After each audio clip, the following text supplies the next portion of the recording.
extremely harmful. Funny things that you think's funny aren't funny. Give me cocks all the time. I want cocks all over me. The Alan Cox Show kicks ass, man. Welcome. Show me what you got. You're not going to see a lot of cocks on TV. Alan Cox from the Alan Cox Show. I don't know what it's about you, but I can't even stand your voice. I think you're the biggest asshole alive. It's gonna be a great show. Let's kick it. I'll say kick it, and you'll just kick it with a tasty groove, okay? 1, 2, 3, kick it. Kick it. Come on. God damn it. Could you one time kick it? What the? Alan Cox. Here we go. He'll ad-lib. He'll be fine. It's the Alan Cox Show on 100.7 WMMS.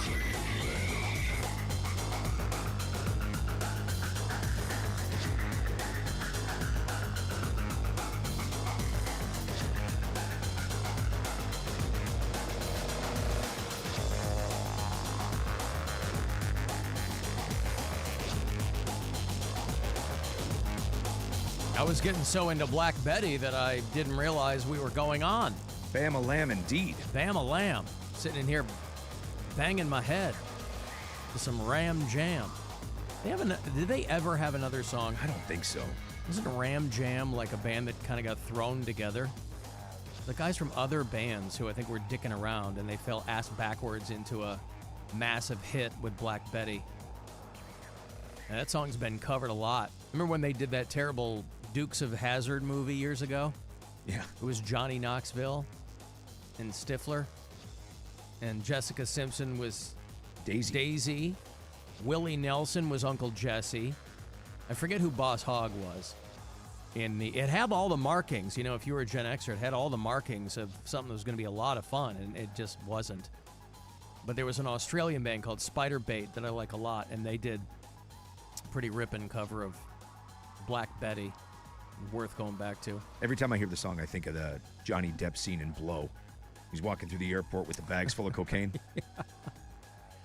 Yeah. Well, listen, if you've got to walk through an airport with bags of cocaine, you know, you should have Ram Jam playing somewhere. Yeah, naturally. In your, Eric Clapton's a little on the nose. You've got Clapton tonight. I do. I bet he's going to play cocaine. Yeah. I bet cocaine is somewhere on that set list. You would know. You looked. I did not. I still haven't. Oh, that's right. I did look. You're going in cold. Hey, welcome. I'm Alan Cox. Thanks for being here. Rob Anthony's over there. Hey, what's up, man? He's hours away from going to that Eric Clapton show. And I have to think that there are probably still tickets for that show. I can't imagine it's sold out. I think it's pretty close. Is it really? From what I saw the last time I looked, there wasn't many. I know he doesn't do a lot of U.S. dates, and so when he comes through, oh my gosh, it's a party in downtown Cleveland. You know, the Guardians are playing tonight, and the Eric Clapton is going to be over there, and the Deftones was packed to the rafters last night. How was it? It was awesome. Yeah. I don't know if they sold it out, but if you'd like to join us, please feel free. 216-578-1007 or 800-348-1007 if you want to send me a text. That number is 35192. I got a lot of messages from people on the Charlie Kirk thing. I'll dig into that a little bit later on. I'm not really feeling it right now, but I'll dig into it later on. I don't know why every year I go back and I watch some of the footage from the morning of September 11, 2001. I don't know why I do that. I think maybe there's a part of me that feels like the further and further away we get from that, it's kind of important to some degree to remember, especially on a day like today where this falls, to remember at least we pretended to be unified, right, after that. Somebody told me that unfortunately the deaths among 9/11 survivors have surpassed the original number of fatalities. So the people who contracted cancer and all kinds of diseases related to the toxic dust that was at Ground Zero and the fumes and all that, people in charge are still finding new ways to screw 9/11 families out of money that is owed them, by the way. About 7,000 or more people have died as of late last year from World Trade Center-related illnesses. The original number of people who died in the World Trade Center on 9/11 was, I think, just shy of about 3,000 people. I think 3,000 is the round number that we kind of use when referring to the fatalities in the two towers there on 9/11, but the deaths among 9/11 survivors. You're talking first responders. You're talking about some people who were down there. Probably the vast preponderance of those people were first responders. But over 7,000 people now will have died from illnesses related to 9/11. And, of course, 24 years on, everybody remembers where they were. We were kind of alluding to this yesterday about how, the further you get away from anything, subsequent generations are less and less informed on it, whereas, like, people your daughter's age or even my two older kids, forget the 9-year-old. It's not on her radar at all, It wasn't even a topic of conversation in the house this morning. Honey, let me tell you about 9/11. Yeah. Listen, it was an inside job, okay? You know what an inside job is? Even that kind of stuff. I think of 9/11 as really kind of the birth of the modern-day conspiracy theory, because some people couldn't get their heads around the fact that we had inserted ourselves into places around the world that wanted nothing to do with us for so long that some of those people really wouldn't like it so much. Oh, they'd have an axe to grind. And they pretty much told us as much. But for a lot of people, that wasn't enough. And so that's really kind of where Alex Jones really blew up, was after 9/11. And went on to just have an amazing career. What's he up to now? Is he still around, Alex Jones? I don't hear much from him anymore. Sure, every so often, he'll drop a new banger for us. But other than that, 9/11 is really kind of where he got going. And then he graduated to talking about eating his neighbors and eating people's asses. Your leftist ass like corn on the cob. I'm ready. I will eat your ass. I'm going to size him up. So it's, I don't know to what degree the events of 9/11 occupy history books. My son is 24, and I remember asking him when he was quite a bit younger, I said, do you guys learn about, does the name Osama bin Laden mean anything to you? This probably was an 8th grade freshman in high school. And he's like, yeah, it kind of rings a bell. I don't know that we learn about it, though, so I don't know if that's a standard fundamental thing now that, occupies history books. I don't know. I talked to Callie about it this morning. She said, that's my youngest, she said that, yes, they do. She has a class. They were talking about it yesterday.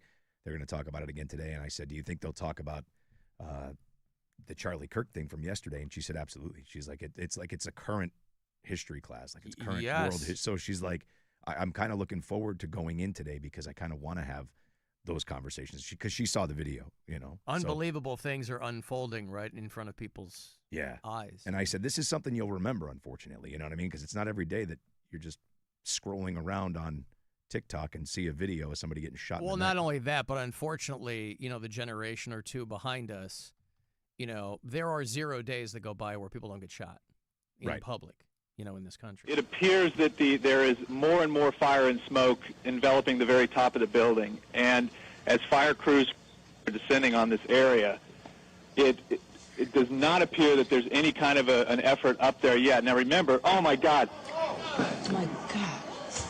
That looks like a second plane. I did not see a plane go in. That just exploded. We just saw another plane coming in from the side. You did. That was out of Yes, and that's the second explosion. You could see the plane come in just from the right-hand side of the screen. So this looks like it is some sort of a concerted effort to attack the World Trade Center that is underway. I mean, you can kind of hear people on the other side of that Good Morning America window screaming because they're in Manhattan. Yeah, that was the broadcast I watched. It was Charlie Gibson and Diane Sawyer, both of whom are still alive. ABC's anchor at the time was a guy named Peter Jennings. He was Canadian, but he was kind of very highly regarded. He has passed away. Not from anything 9/11 related, I don't think. I think he was a heavy smoker. Yeah, lung cancer. Yeah, Peter Jennings, a great voice, and he was. But again, I was living in Pittsburgh at the time. I had just flown back from New York on September the 10th. Sure. I was doing my show at the VMAs that year. And I had a lot of friends who wanted to stay in the city and hang out and whatever. And subsequently, they couldn't get out. And so I got back late the night before. I was on in the afternoon still. And so I was kind of sleeping a little bit later until my ex-wife woke me up and said, well, actually, my parents called. And they said, are you okay? Because the story had been released that there had been another plane, because the trade centers, and then the plane went into the Pentagon. Yep. And then there was a plane that went down in Shanksville, Pennsylvania. I think that was Flight 11, right? That was the one where the people took it down? In the field, yeah. Yeah. And my parents don't know where Shanksville is. I mean, it's out in a field, you know. They just said a plane crashed in Pittsburgh, I think is what they heard. And so they called frantic, wanting to find out if I was okay. And I said, yeah. I said, Shanksville is way out there. I didn't know what the hell was going on. That was my, being awakened from a dead sleep. And that was my foray into the events on the morning of 9/11. But, yeah, it's pretty wild. The devotion accuracy, by the way, Burt Reynolds was Boss Hogg in the Dukes of Hazzard Yes, movie. he was. Thank you. I forgot all about that. I just couldn't place Boss Hogg. Now, why they wouldn't cast the great Sorrel Book, the actor who portrayed the OG Boss Hogg, I don't know why. Maybe he was dead by then. I don't know. I know they want to keep it modern, but yeah, Burt Reynolds. Okay. He's gone too. I got to take a break. 35192. That's how you text me if you want to watch us. Go to the Alan Cox Show YouTube channel, and you can listen wherever you are on that iHeartRadio app. Our 2025 iHeartRadio Music Festival, presented by Capital One. September 19th and 20th at T-Mobile Arena, Las Vegas. Streaming live only on Hulu. A weekend full of superstar performances from the biggest names in music, including Jelly Roll. I'm coming to throw curveballs, baby, so bring your bat.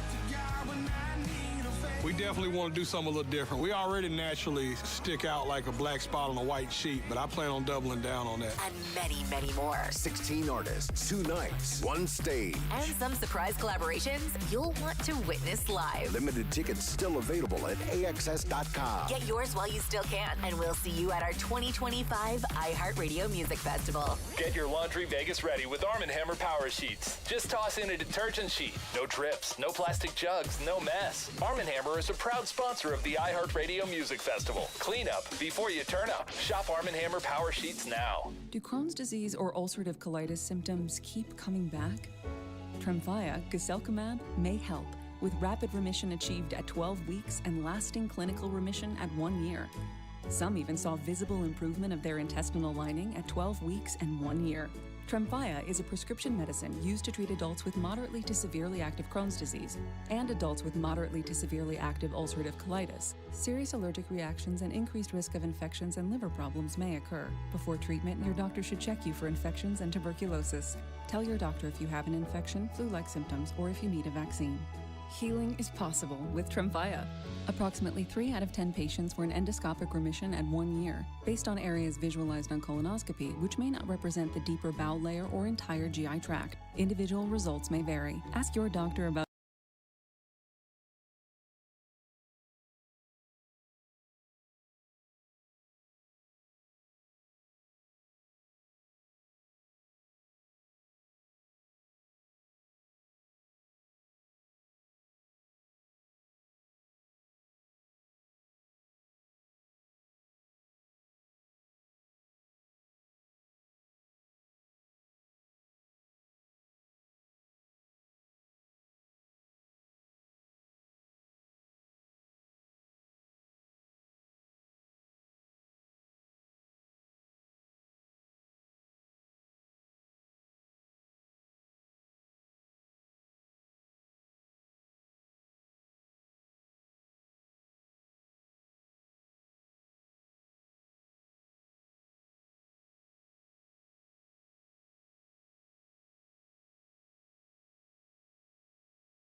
100.7 WMMS. Talking about a girl that looks quite like you. She didn't have the time to wait in the queue. She cried away her life since she fell. Clapton tonight at the Rocket Arena. 24 years since 9/11. 24 Nights was the live album from Eric Clapton. He did 42 shows. When was this? Late 80s, early 90s? Probably very early 90s. He was at the Royal Albert Hall, and he did a whole bunch of shows, and they cut it together for an album called 24 Nights. And it has my favorite version of the song Badge on it, Rob. Great song. I don't know if he plays Badge. I didn't look that closely at the set list, and I know you want to go in cold. I do. So I understand. I mean, I don't know why, because I never stayed at the end of anything. Well, my thought is the only upside, I think, to looking at a set list, because a lot of bands don't change them night to night. Badge was a Cream song, yeah? Yeah. Is if you look at the set list and you go, I don't really care about those songs at the end. Right. You can beat the traffic, Yeah. right? And, so this would have been Ginger Baker. It would have been, who was he? Oh, Jack Bruce. Yeah, Yep. Wasn't that the other guy in Cream? I don't know what to expect. I mean, look, the guy's 80 years old, right? So you're not going to see the Yes. same guy. Right. You know, but I just want to say I saw him. There's been so many legends that I've missed. The Tom Petty one is the one that stays in my head the most. And I don't want to do that with Clapton. I want to at least say, hey, you know what? I got to see him once. Mm-hmm. I saw The Who. Eric Clapton and George Harrison wrote Badge, and they were sitting in a bar, the story goes, and George Harrison was writing some lyrics and making some musical notes, and he had written the word bridge, indicating that that was the section of the song he was going to be working on, and Clapton misread it as Badge in Harrison's handwriting, and so that's why he called the song Badge, I guess. Then, like 10 minutes later, Clapton went and banged George Harrison's wife. It was a I thought they swapped wives, didn't they? I thought Patty Harrison Down and the Clapton line. went off. Yeah, okay. But it was Clapton started that one. Yeah. I mean, listen, man, it was 60s, bro. You can take her. Yeah, hey. I wonder how hard George Harrison fought. It didn't. Because was it Layla for Patty Harrison? Yeah. Yeah. Imagine writing a song that A Wonderful Tonight was, wasn't it? A Wonderful, one of those was. One of them. Yeah. No, Wonderful Tonight I was think later. Layla was about somebody else's wife. Clapton was a guy who would just come in. Remember Antoine Dodson, hide your kids, hide your wife? Yeah. He could have been saying that about Eric Clapton back in the day, right? Hey, if you got a wife, because he's Eric Clapton. But George Harrison was a Beatle. Right. It just goes to show you. Men and women in heterosexual relationships, men and women in homosexual relationships. It doesn't matter what you got going on. Somebody could always just come through. Steal it. Yeah. This is mine now. Yeah. I'm married to a Beatle. Oh, hey, there's Eric Clapton. Oh, my God. I think she downgraded. From Harrison to Clapton? Hey, that's a Beatle. That's what I'm saying. I mean, George Harrison, I think, is to this day underrated as a creative force in the Beatles. Of course. Because it was always Lennon and McCartney. But George Harrison is responsible for some of the highest points in that catalog. And his solo stuff, obviously, speaks for itself. Flight Devotion to Accuracy, we're talking about 9/11. Flight 93 was the one in Shanksville. I said 11. That was one of the ones that went in the towers. Of course, there's a film called Flight 93 that Paul Greengrass did about how the people on the plane took it down. And if you go out to Shanksville, it's a very small town. It's in Somerset County. It's a good 90 minutes southeast of downtown Pittsburgh. It's out there in a field. Literally, the town of Shanksville has a couple hundred people in it. So the biggest draw there in Shanksville, ironically, is the Flight 93 Memorial, which is out there. And so they probably, I'm sure they get more people, a month visiting that memorial than there are people in the town of Shanksville. Oh, I'm sure of it. I drove by the exit for it, and it's still like another half an hour off that exit. Yeah, it's out in the middle of nowhere. But there's a million signs when you're driving down. Yeah, yeah. Because it's got to be weird, because in the initial aftermath of 9/11, little tiny town like Shanksville, Pennsylvania, is met with that death and destruction and whatever, and then the smoke clears, literally and figuratively, and then you're left with what you want to make as a tribute. But then as the years pass, it becomes more and more of a tourist attraction, right? Like the last couple of times I've gone to New York, I still have not gone to Ground Zero. I've still never seen the World Trade Center Memorial there at Ground Zero. Really? Yeah, and I feel like I really should go. Last couple times I've been in the city, I have not gone. And I don't know if it's, obviously enough time has passed where I don't think there's anything controversial about it, but I don't know. A couple of people said Alan, Shanksville is right next to Cold Soresville. I know what you're trying to do. That's Shankersville. That's right next to Cold Soresville. And, of course, today I did a little post on my Instagram. Today, of course, also the anniversary of John Ritter's death. Oh, boy. Now, he died in 2003, so it wasn't the same year, but obviously only 2 years removed from 9/11, his death was still getting completely eclipsed by 9/11 memorials. But John Ritter died of the same thing that one of my best friends died from, my friend Jim Lynam, dead 10 years this past summer. He was my co-host in Chicago and one of my very best friends. They both died from something called an aortic dissection, I think, where your heart just like explodes or tears or something, and you're kind of killed instantly. That's what John Ritter died from. But I was a huge, huge John Ritter fan. You talk about when celebrity deaths hit you hard. Usually for us, they're musical. Like when Chris Cornell died, right? Eddie Van Halen died. For you, it was Ozzy. Yep. Well, Eddie too. Well, Eddie too, but I'm just saying most recently for you, Ozzy, right? Oh, yeah, I big loved time. Ozzy. I didn't have that kind of love for Ozzy. But Chris Cornell, Eddie Van Halen, those were guys where I felt like a visceral kind of punch, right? For a lot of people, Chester Bennington fits that bill. Oh, yeah. But when John Ritter died, so suddenly and oof, man. Because I was a huge Three's Company fan as a kid. I mean, the first connection I can ever make as a young man to what I potentially wanted my life to be was Jack Tripper. This is a guy living with two women. Now, it was a very different time, so on television then, the conceit of the show was, it was a British television show that they had, called Man of the House, I believe, that they had adapted for American television. Now, I don't know if they did it in the original British version, but in the American version, this guy, the only way the landlord would let him live with two women is if he was gay. So the subplot of the show is he always had to pretend he was gay. Obviously, you could never have that now. If you were going to remake Three's Company, nobody would think twice, right? Back then, it was kind of you're talking 1976, 77, around there. Back then, is a guy living with two girls. Yeah. And of course, when Mr. Roper's not around, or Mr. Furley later on when Don Knotts would join the cast. When the landlord wasn't around, of course, Jack Tripper's running around. He's like, hey, he's a swordsman, right? He's always trying to put the make on these hot women coming through. But then the landlord would show up and he'd be like, hey, he'd have to flounce around. So that was like a very 70s kind of thing. But when I was a kid, I was laser focused on. Look, I knew I liked girls. You know what I mean? Even before that, I knew I liked girls. And when Three's Company was on, I was very young when that was on. But I was like, oh my God, this guy's living with two girls. I mean, I couldn't even conceive of it, Rob.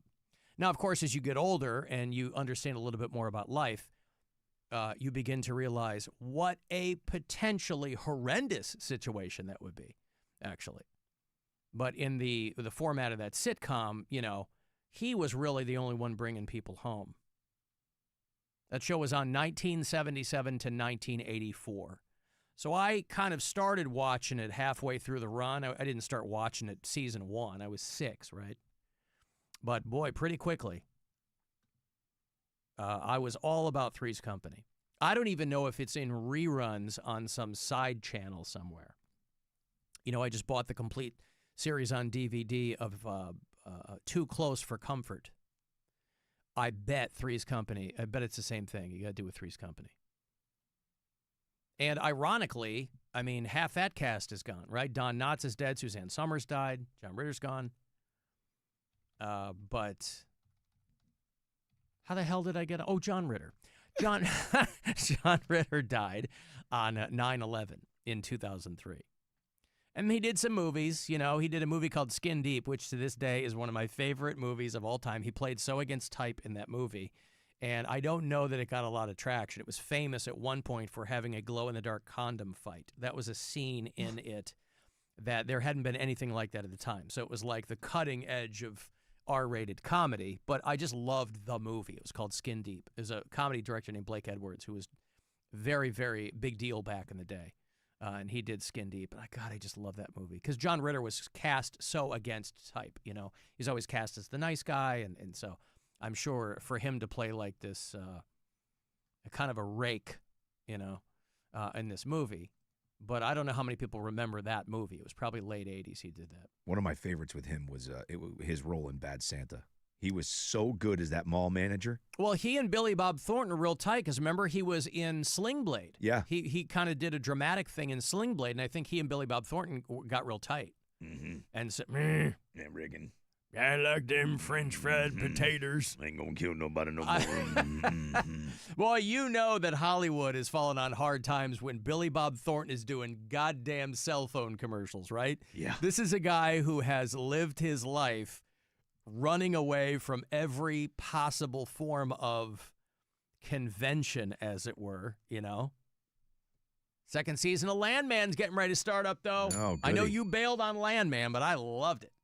I'm a sucker for Landman, boy. Looks like Three's Company is streaming for free on Pluto. Woohoo! Well, everything streams for free on Pluto, Rob. Okay, well, it looks like it's streaming on Pluto, Alan. I don't use it. It's also streaming on Peacock, it appears. Yeah. You know, that was the big hook, too, because, you know, it's everybody talks about if you subscribe to more than 2 or 3 streaming services, ironically, you're probably paying more than you were for cable, right? Everybody cut the cord, and now cable's over here going, we told you! Yeah. We tried to tell you! And, you know, but all of the free streaming services that are popping up, obviously, are even more ironic, because the reason they're free is because there's ads nonstop. So you're like, well, it's free. All it costs is your time. You can always make more money. You can't make more time. And so, you know, they kind of snuck them in there. Initially, hey, after this ad break, and you can see the timer in the corner for most of these, right? Say 30 seconds, whatever. A lot of these now, they're like 4-minute ad breaks, which I don't care. I mean, I'll sit there and, you know, a lot of people, they'll go get something to drink. They'll put the thing on me. They don't care. So it's, you know, it's definitely a first world problem. It's certainly no kind of hardship whatsoever. It only bothers me in movies. Like the shows, there's natural breaks, like there always was, right? That's where they put the commercials 90% of the time. Oh, when you're watching a movie on streaming, yeah. When you're watching a streaming movie for free and they have ads in it, it's like it's middle of this intense scene, and it's like, boop, here's a medication about, you know, medication commercial, Right. whatever, you know? Well, because there's no bumper. It just It jumps just goes. from the movie to, at predetermined times. Yeah. Yeah. Valtrex. Yes. I was trying to come up with something. So the second season of Landman, Rob, if you want to make a note, that's going to be over there on Paramount Plus, premiering the 16th of November. I'll make sure I add that to the list. Third season of Tulsa. Are you still on Tulsa King? No, I bailed. Oh, I did too, but maybe I'll go back. That Dana Delaney, boy, she is a tall glass of water. I made it through like half of season 2, and I'm I like, did this too. is just stupid. I know. But I'm kind of in a fallow period right now, and I don't have a lot of time to watch, so I have to be very specific with what I do watch. By the way, I can't thank you enough for Slow Horses. Oh, it's so good. Oh, it is so good. So good. I cannot. My wife and I are just addicted to it. We've blown through the first 4 seasons. There's 1 season left. It is, God, it's good. Season 5 premieres a week from Wednesday, September 24th. Oh, good. I'm going to get caught up just in time. Over there on Apple TV. That might be the best show I've watched on Apple TV, I think. Slow Horses. Yeah. I arguably watch Apple TV more than any other streamer. There are still no ads because Apple has $1 trillion. Also, just a ton of great television that they make over there. They make good spy shows. They make great sci-fi. Yeah, I like Apple TV a lot. They have, what's that? And it's the least watched streamer, by the way. So we're in the minority on that. Yeah, I don't watch a lot of their stuff. They have Severance, right? That's them too? That is them too. Okay, yeah, so I've watched that. Severance, Foundation, Smoke was a show we just finished. And yeah, they have a lot of good shows. A Stick, I couldn't care less about golf, but they got this show with Owen Wilson and Mark Maron that was delightful, Rob. Yeah. Just delightful. I just wish they would bring back, somebody would bring back Mindhunter and finish that goddamn show. Yeah, Netflix. Just even if Netflix doesn't do it, somebody option it and do it somewhere just to give us a second season. It seems like it's like the best show. They decided we're done. Mm-hmm. No reason to cancel it. Mm-hmm. Everybody I've talked to about that show is like, oh yeah, why didn't they make another season? I don't know. I thought it bumped up against COVID, and they just didn't go back to it because it was expensive. David Fincher was directing it. I think at the time they were like, for the number of people watching the show, all kinds of people were talking about it. But when Netflix looked at their data, they're like, there aren't enough people watching the show literally to justify the expense. It was like more expensive than a bunch of other shows. And so but listen, man, I think the ROI was awesome. Love that show. Excellent. And they had just gotten with Manson. All this stuff was about to happen. And we're done. Pull the rug out. It is weird how some shows, I always assume that when a new show premieres, they've probably given them a 2-season commitment. So it's really weird to me when a show gets canceled after 1 season. And some shows you go, it wasn't that great. There was a show over on Netflix called Archive 81. I don't know how many people watched this show, but it was very engrossing. It was kind of sci-fi. It was kind of trippy. It was it left on a cliffhanger because the people making it probably thought they'd get another season. And they canceled it. I was like, God damn it. We've talked about a bunch of those, right? Like Lilyhammer on Netflix. The first original Netflix show. That was supposed to be Silvio from The Sopranos' Coma Dream. And the reason they ended up ending it the way that they did was because Gandolfini died. Yeah.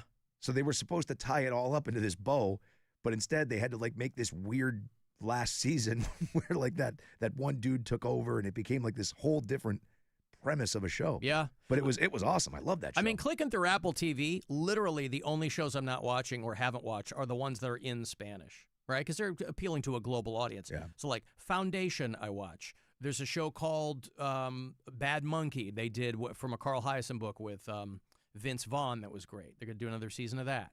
They had a show called Murderbot, which was not as good as I hoped it would be, but that was entertaining too. So The Studio with Seth Rogen, all Apple, man, they spend money, and I think they're the last streamer with no ads, but or an ad tier at least. Yeah, you can pay around it. I'll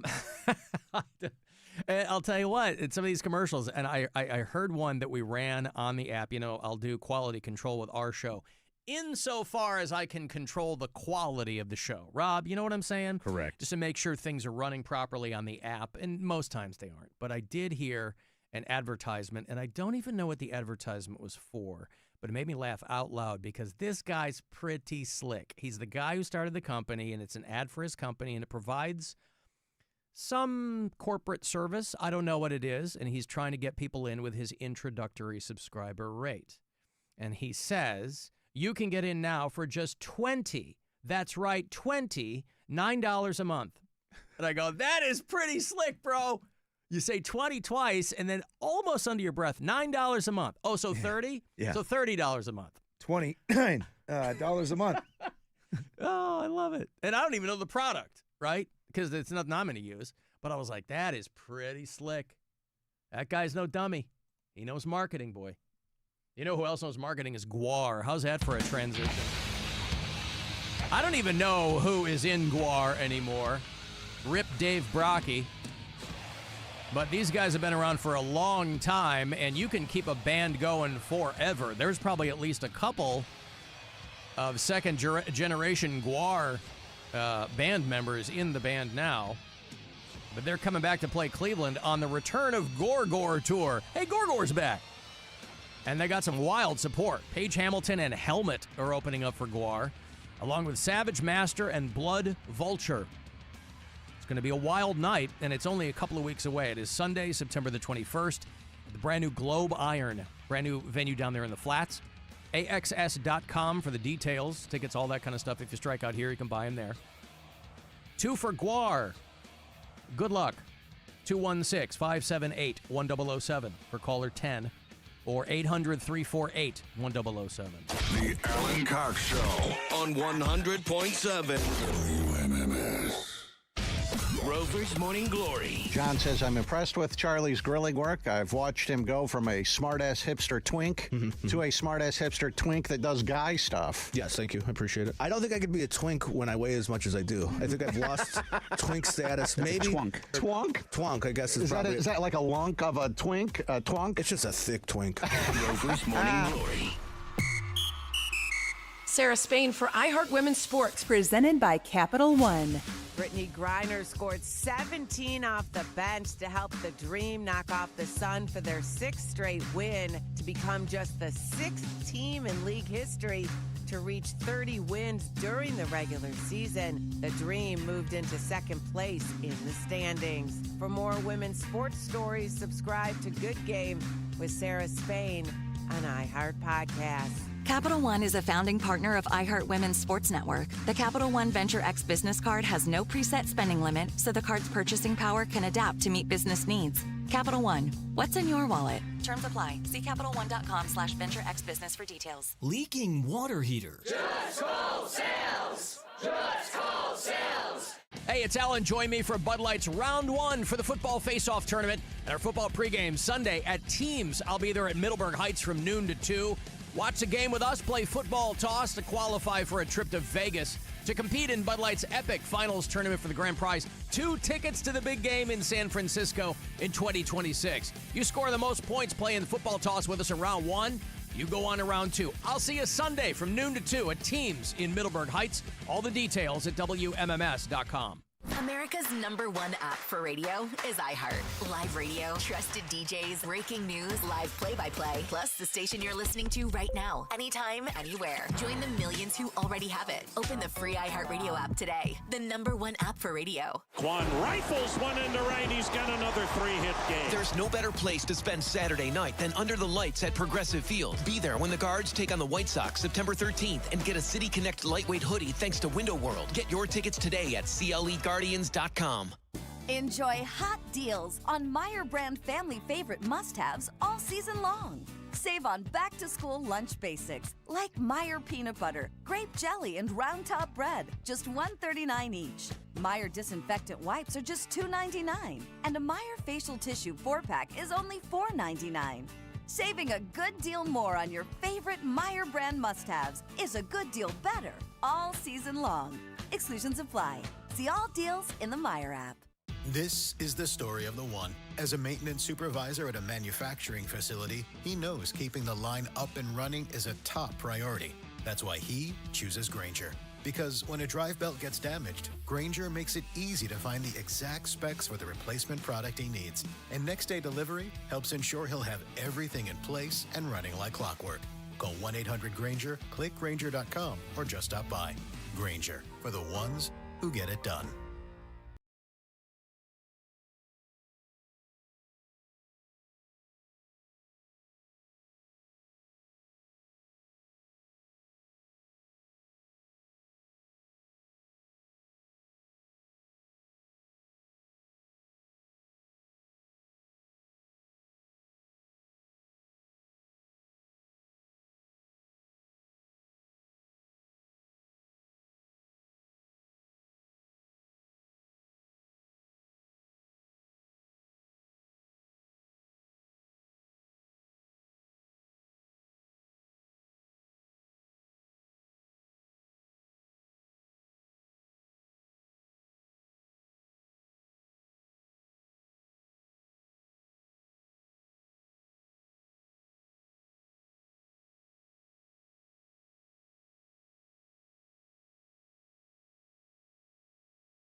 Christmas.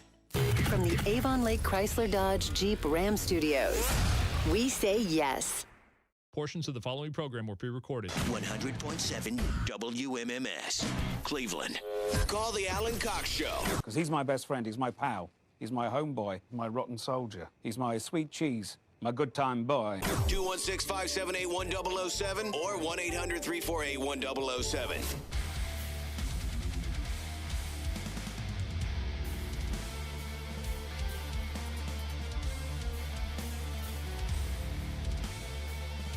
$35192. You want to send me a text? You know, we do a metal show on Saturday nights. We play bands like this, Gojira, a lot of local metal, brand new stuff, throwbacks, the whole bit.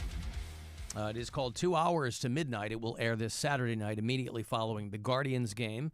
And it's me along with my pals Corey Roddick and Pat Butler. And week to week, as we represent the heavy metal triumvirate here at iHeart Cleveland, we put together this program most Saturday nights. Sometimes we will be preempted by Ibithable, and pretty soon the Cavaliers, I guess. But Saturday night, if you're into metal, we really run the gamut.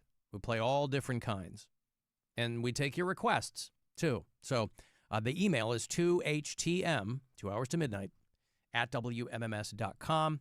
I post the playlists every week as well on our Facebook page and at WMMS.com. Maybe you're not available to listen on a Saturday night because you have to listen live. There's no podcast version of it. But I post the playlist, so perhaps if you want to recreate the show in your own home, you could do it that way. There is one listener who posts the playlist every week. Like, he posts the songs. He makes, like, Spotify playlists or something. Which is a fun thing, I guess. Guardians play tonight. The Royals trying to turn the tables on them, which they did last night. Guardians won the first 2 of the 4-game series. Royals are trying to make it back after getting leapfrogged by Cleveland in the standings. 4-3 was the KC win last night. They will finish that series tonight at Progressive Field. That's a 7:15 first pitch. I wasn't sure why it was a little bit later. Somebody texted me and said it's because it's being televised. So Royals, Guardians, tonight on WMMS, your FM home for Cleveland Guardians baseball. And you can also listen on the iHeartRadio app. And then tomorrow, Saturday, Sunday. In the immediate aftermath of 9/11, the White Sox will be in town. Coincidence? I have to assume. But who knows? But there are only 17 games left for your Cleveland Guardians. And there is a razor-thin margin to get them into October baseball. Their playoff hopes remain alive. I'm just reading this as written. But every mistake will be magnified. Every loss, Rob, devastating. Yeah. And the pressure mounts on a team that must play nearly perfect baseball to secure a wild card berth. It's difficult for any team to play nearly perfect baseball. And I guess I would say, glass half full with the Cleveland Guardians, is whatever happens this season, pretty good showing from a team that's taken hit after hit after hit in a bad way. But 17 games remaining in the regular season, which will culminate on the 28th of this month with the Texas Rangers in town. I mean, the good news is if they have to win out, they've got 3 against the White Sox coming up, which should be, just a 3-win weekend. And then, sort of go from there. Capitalize on that momentum and see where it goes, Yeah. Son of a bitch. Yeah, no, listen, I would be lying if I thought that there was any hope for some kind of White Sox sweep. Yeah, but you know what, man? But they're going to take one. That's my prediction, Rob. They're going to take at least 1 of 3. They are, they're playing decent baseball, and they're spoilers right now. That's the best part. Like, they're playing for nothing, right? Like, they're playing for, let's screw these guys out of the playoffs. That's what they're doing. They're there for the love of the game. Sure, it's a child's game that has generated billions of dollars for the organizations and millions of dollars for the participants. But it's still a child's game. They're just out there having fun, Rob. They're out there having fun. I mean, not a lot of fun. They're 56 and 90, but they're out there having fun. They're pointing and laughing at the Colorado Rockies going, hey, at least we're not 40 and 106. Again? Yeah. Oh, boy. Yeah. Yep. Rockies are 17 and 54 on the road. Yowza. That's a rough year. Yeah, it is. So, anyway, the White Sox will be in town. And listen, with White Sox legend Jim Thome in their front office, spurring them on to victory, Rob. They've got the wind at their backs and nothing less. You know, I had to take an Uber last week from our offices. My car was in the shop. I was going to pick it up. Had to take an Uber. I was surprised at how difficult it was to get an Uber in downtown Cleveland between 6:30 and 7 p.m. I don't know why I was surprised. I guess because it's downtown Cleveland. What was going on in the city? Nothing. I don't know. Really? Some guy finally pulls up in a janky town and country. And I'm like, okay, here we are. I don't know. I was surprised. Wait a minute. You don't use Uber Black all the time? Rob, I'm not living your caviar dreams, all right? I'm Dude, not Uber you're Black. getting into... No, I took the cheapest Uber option there was because I just needed a ride from here to the dealership to pick up my car. That was all it was. I took the $24 Uber option. Whatever ground level Uber is, I don't know what it's called. That's what I took. You're getting in someone's regular use vehicle? You're Yes. not getting in a black car service? I took, well, let's see here. What is the Uber X? Yeah. Is that the lowest tier? Yep. I took Uber X. Well, I think there's like a ride share you can do too, which is even lower. But well, I didn't have a so share to Uber ride X. with. So you didn't even go with Uber Comfort. I took Uber. Oh, I took Uber Courier. That was the cheapest one, Rob. You just rode on somebody's bike? They gave me a piggyback all the way to Westlake. Just hold on, wrap your arms around them. Yeah. Uber Black. Wow. Luxury rides with professional drivers. Was that a livery that pulls up or Yes. what? Yeah. Well, this time of day right now, $70. Yeah. Okay. I don't need that. What, I got to pull up in the dealership to get my car and I'm getting out of a limo and getting into a Ford Fusion? Yes. Well, I don't need that. Yeah. What Look like a douche. You think I'm a savage? Ride on Uber X? Wow. Me getting in the back of somebody's Nissan Sentra. Are you nuts? Yeah. Well, that's what I got. Ooh, black SUV. Yeah. Yeah, but if it's just you, can you still do that? They don't care? Of course. Like, okay. Yeah, they know who Luxury rides for 6 with professional drivers. Yeah. So if it's just you can still do it, right? Of course. They don't care if you want to pay $105 for yourself. That's right. Black SUV. Yeah. And I usually will put in the request. I like the space in a Tahoe, so I usually will ask for a Tahoe. I need it to be 71 degrees in the back. My brother drives a Tahoe, and when I see him, I go, dude, if I were all the way in the back of his Tahoe, I'd have to take a tram into the front seat. Yeah, I don't need that. What is Uber Transit? It's a picture of a bus. What? What? Can you buy bus tickets now? I don't know. Uber Transit. Wow. Yes, Rob, I took the lowest tier of Uber. I go, what's the cheapest one? I just need to get out there. I think you know a guy. That's what I did. Well, you know what's funny? Uber, which is a company that's been hemorrhaging money since they signed on, right? It's not a company, maybe recently they started showing a profit. But again, it's a company that had its share of problems along the way. They have enough brand recognition now, but they're not making money hand over fist. Uber, got to be great news for Uber drivers. They're going to start taking cash. Oh, boy.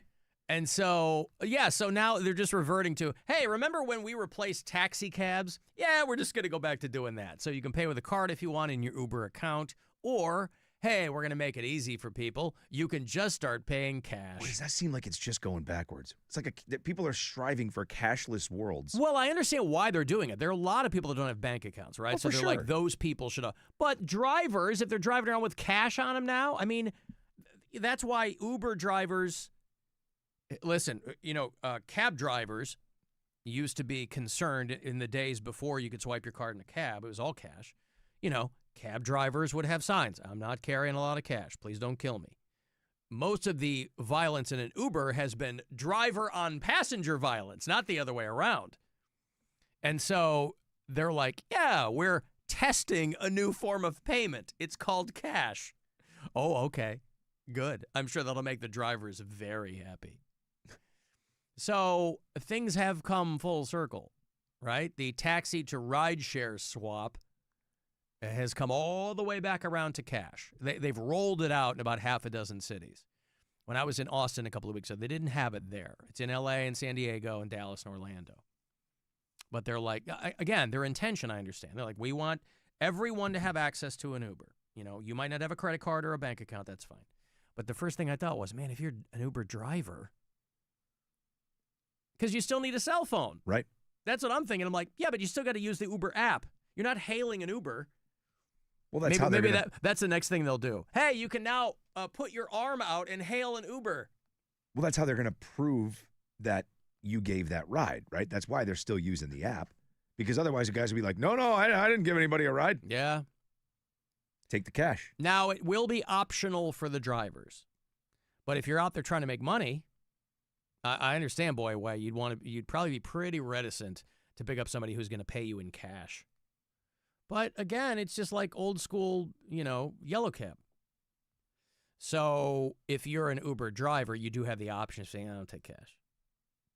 But this, to me, is a perfect opportunity for Uber drivers to really, because the rider has some options and the driver has some options. The rider has the option of marking like, I don't want the guy to talk to me, right? That's usually what I check. You opt for the silent ride. I don't do any of the all that stuff. I don't care. Whoever the guy is or whoever the woman is, if they're chatty, that's fine. I don't care. But I think it's kind of rude if you say, I'd like a silent ride. That's my thought on it, right? I fully understand it. I think it's a nice service to have. I think there are a lot of drivers who love that. They don't want to make small talk. No. So, if I forget to check the box and they start talking, I'll just go, psst.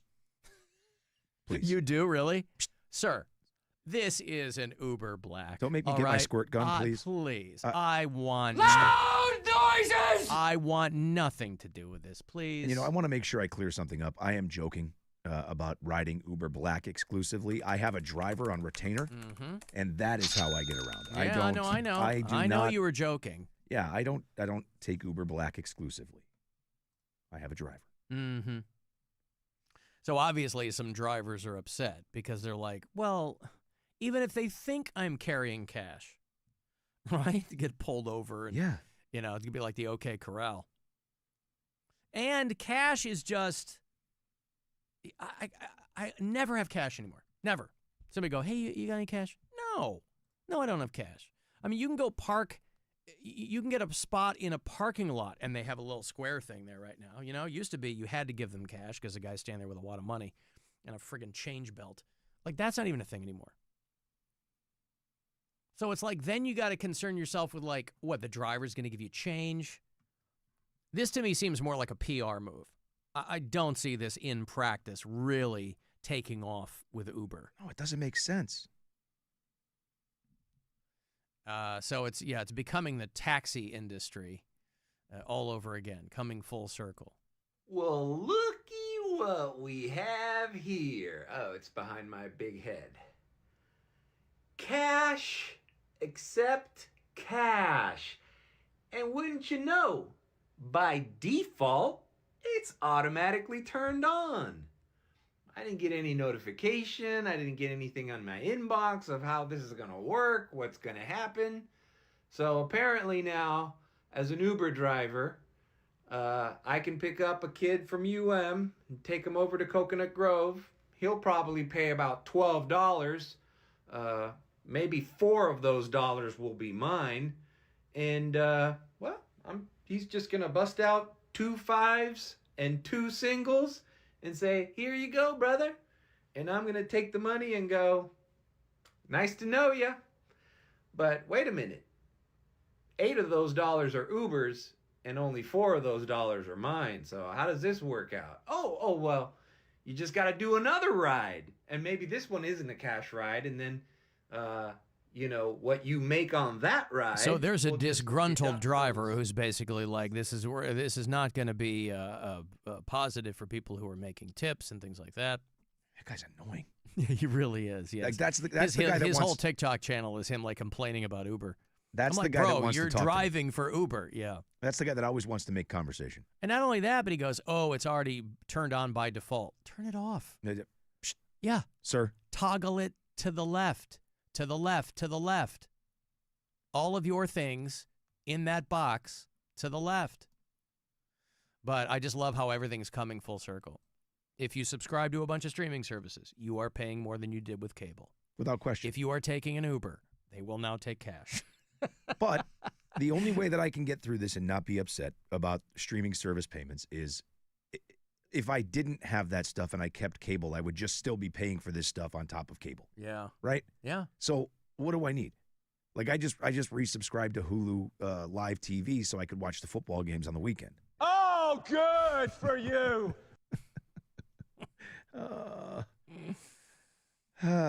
Tia said her Uber last night from home from the Deftones show was $40. Well, yeah, surge pricing, right? Outside an arena with people pouring out. Yeah. Of course, Rob can afford Uber Black with Charlie's money. That's still a thing? I guess. Oh, wow. What was Come that, on. 6 months ago? Yeah. Well, that's Ramrod for you. He's always Ramrod. He's sending stuff. He's always trying to mix it up, Rod. And Rod. that's Ramrod. Close enough. Yeah. What do you do if you're a driver and your passenger is supposed to pay in cash, but you drop them off and they forgot their wallet or something? Right. That's what these people are talking about. I mean, back in the day, man, your cab driver was always strapped. So at least the places I was taking cabs, you didn't mess around with it. You know, they might have that bulletproof glass behind them, but they just slide that panel and reach back there and grab you by the shirt. Alan, a piece of shrimp cousin of mine, was driving for Lyft for a while. He would absolutely find a way to steal the cash. Yeah, listen, I mean, there's, I don't know. I don't know what to tell you about that. But that's what they're rolling out in some of these markets.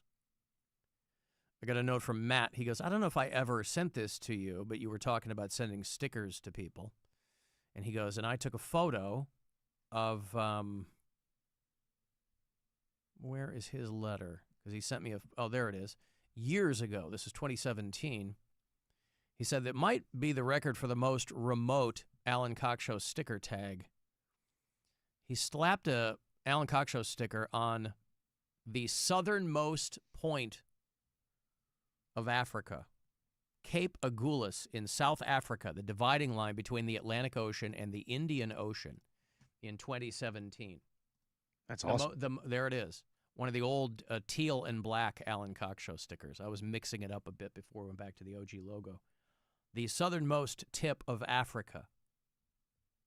Now again, I hope that, I know Matt, he's a smart dude. I hope that maybe he just did that for the photo and then peeled it right back off. You know, when I send stickers to people, I like them to be able to tag places that already maybe have a lot of stickers on them, you know, places where people expect there to be stickers. Once they leave my hands and are sent through the mail, there's nothing I can do about it. But having one of the show stickers slapped on a sign denoting a landmark or something, I'm like, well, that's, you know, I don't care for that too much. But maybe he took that counts. Yeah, maybe he took it right back off. Go with that. You know, I mean, I've tagged all kinds of places when I travel, but usually it's like on an electrical box or, you know, something that's already got a lot of stickers on the back of a stop sign, something like that.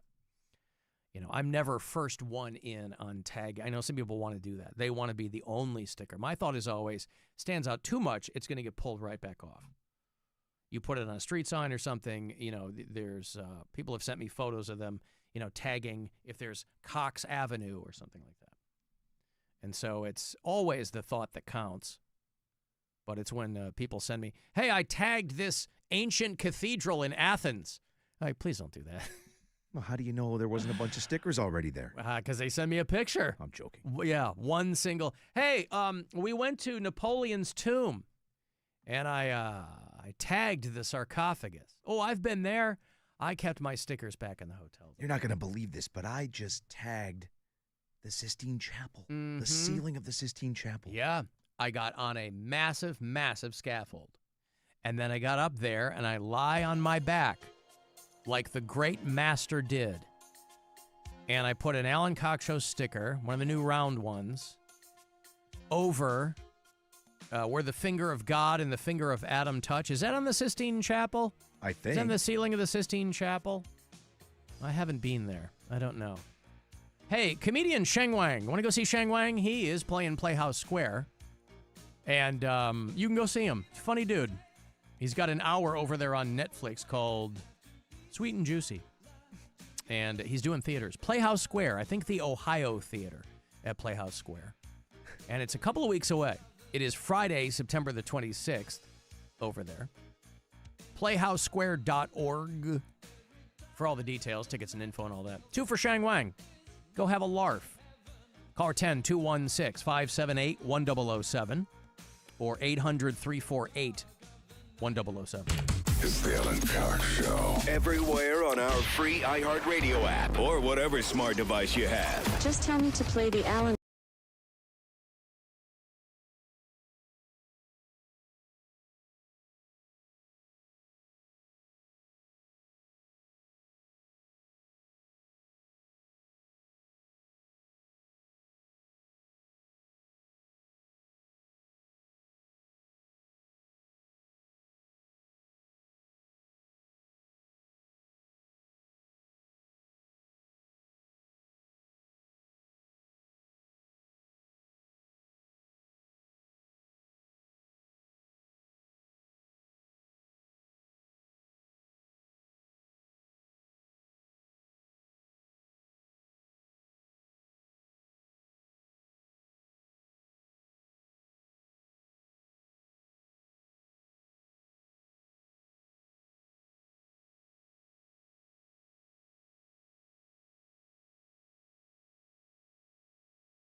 Benghazi on America's #1 podcast network, iHeart.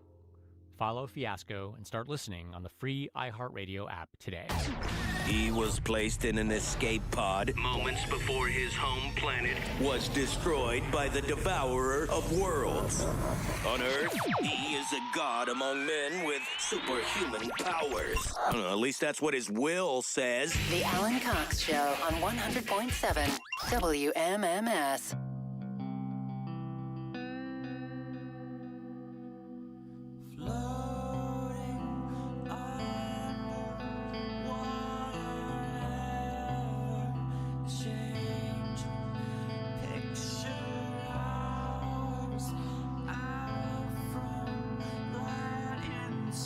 Boy, this was the song last night. I didn't realize this was the one that got the kids all in a froth at the Really? Deftones show. Yeah, a song called Sex Tape. It's a great song. It's off Diamond Eyes, which that album now is probably 15 years old. That came out, I think, man, I had just come to Cleveland, I think, when that came out. So it's a great album front to back. And that middle of their set last night, they played a solid string of stuff off Diamond Eyes. They played Rocket Skates and a whole Diamond Eyes, a whole bunch of stuff.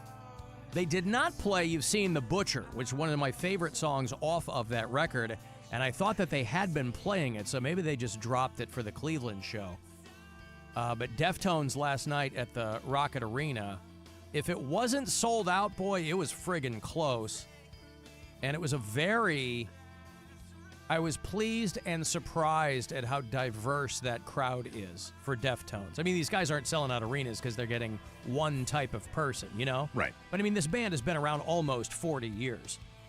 And they did a really good, I mean, you'd never know it. These guys, Chino is awesome in front. And I don't think Stephen Campbell goes out with them. He's got some paranoia, and they lost Chi Cheng along the way. And Abe Cunningham is the silent, and I shouldn't say silent killer behind the drums, but he is. If they didn't have Abe Cunningham playing those drums, man, they would sound very, very different.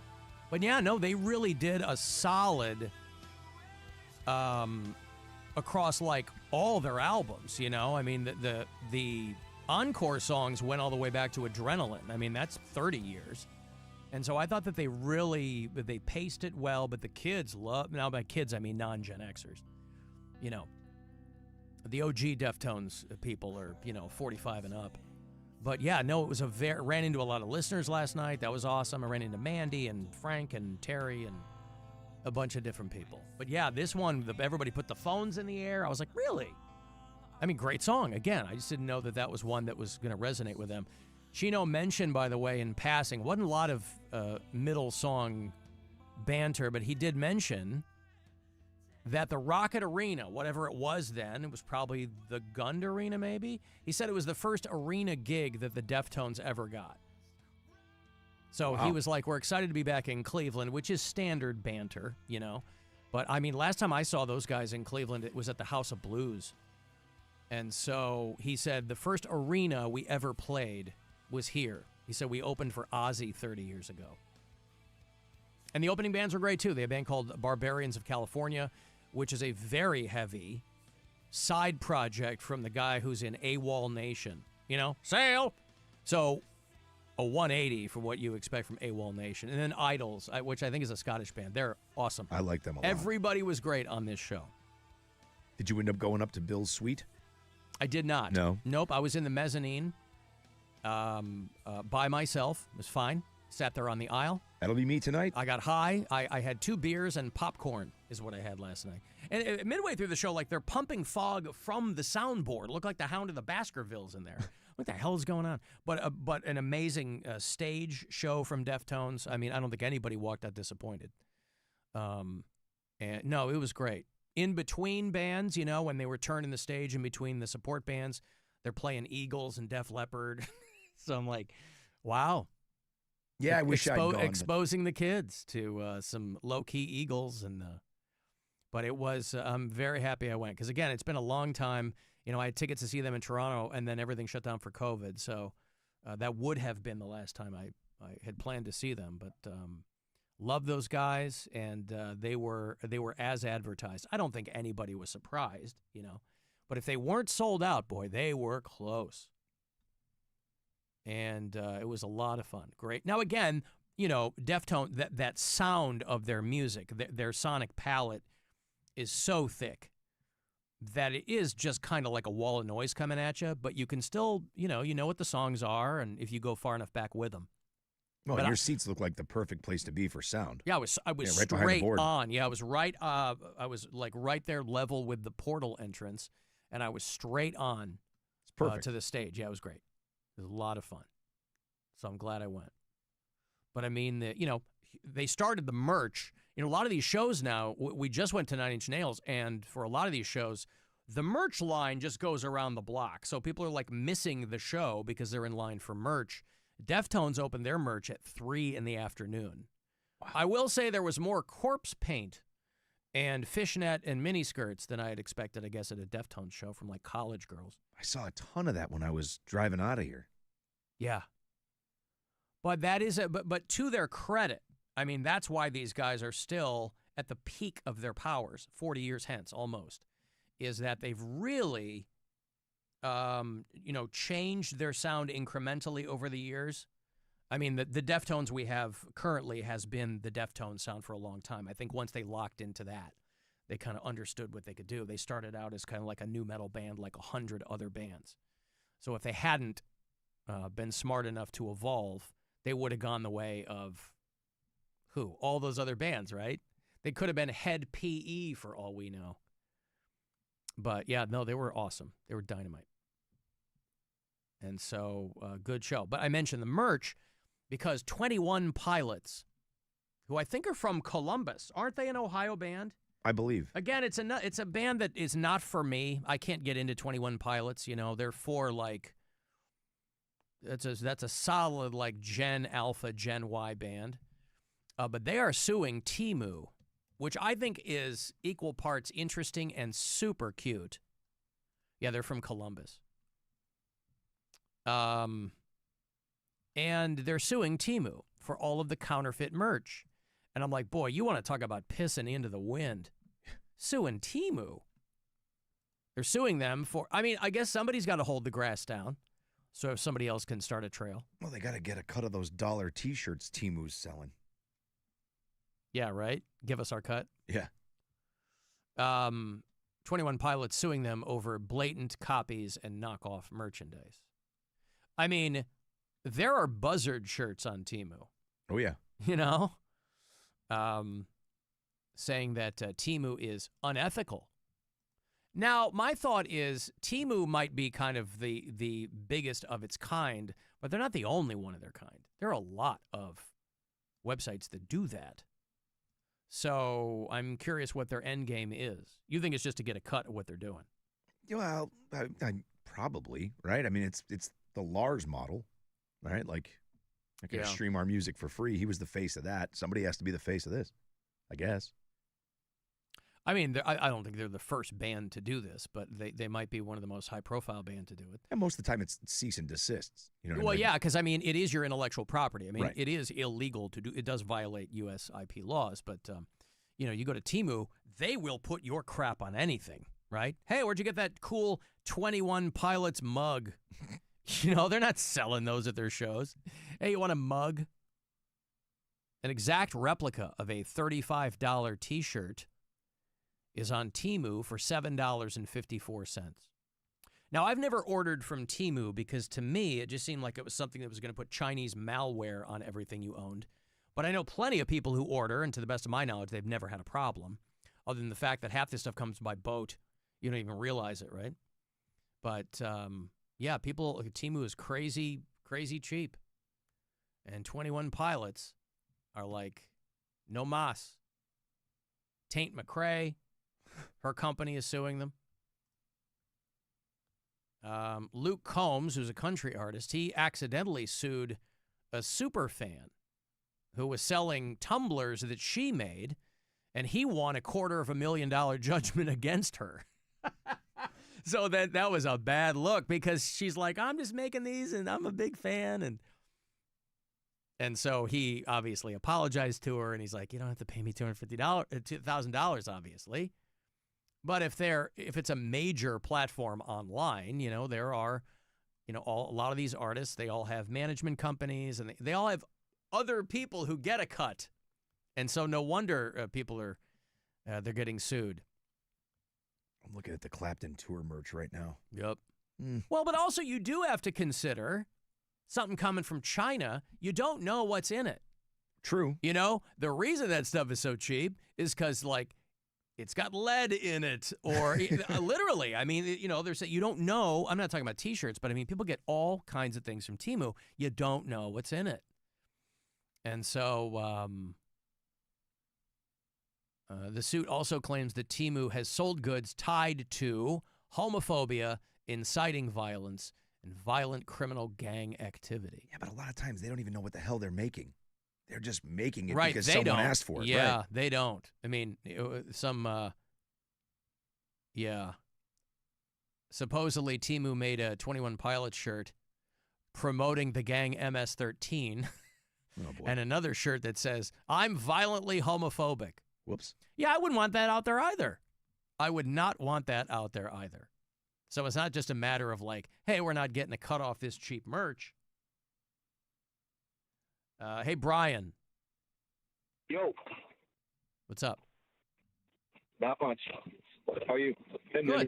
What's up? Oh, not much. I mean, you mentioned something about Head PE, and it's been a long time since I've heard that name. I was their tour manager when they released the Back to Base X tour, and it was a crazy tour. You were talking about the kinetics of it. Against what the fuck band were you just talking about? The Death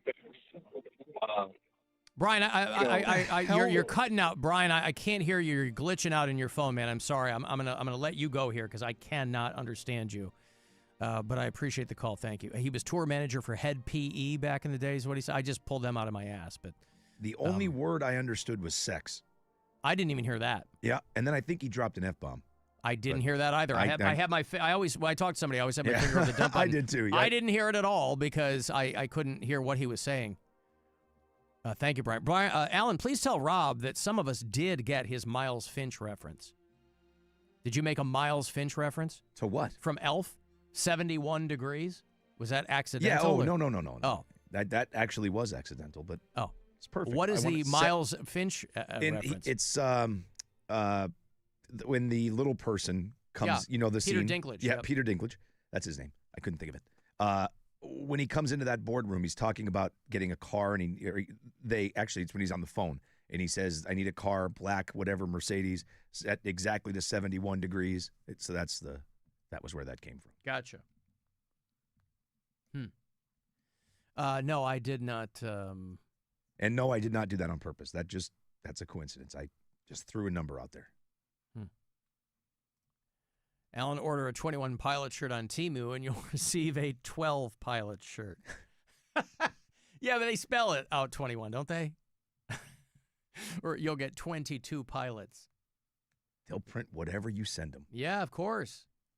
And you know what you're going to get over there, Rob, when it comes to pilots. Sum Ting Wong, Wee Tu Lo, Ho Li Fook, and Bang Ding Ao. Mm-hmm. Not one person caught that.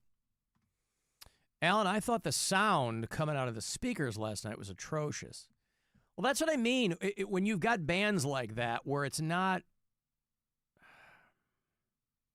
You're going to lose some of it in an arena setting to begin with. And that Deftone sound is just very thick. It's a lot of heavy chords. It's a lot of... there's some... I guarantee you there's a lot of like underlying tracks too, because they have a very cinematic sound.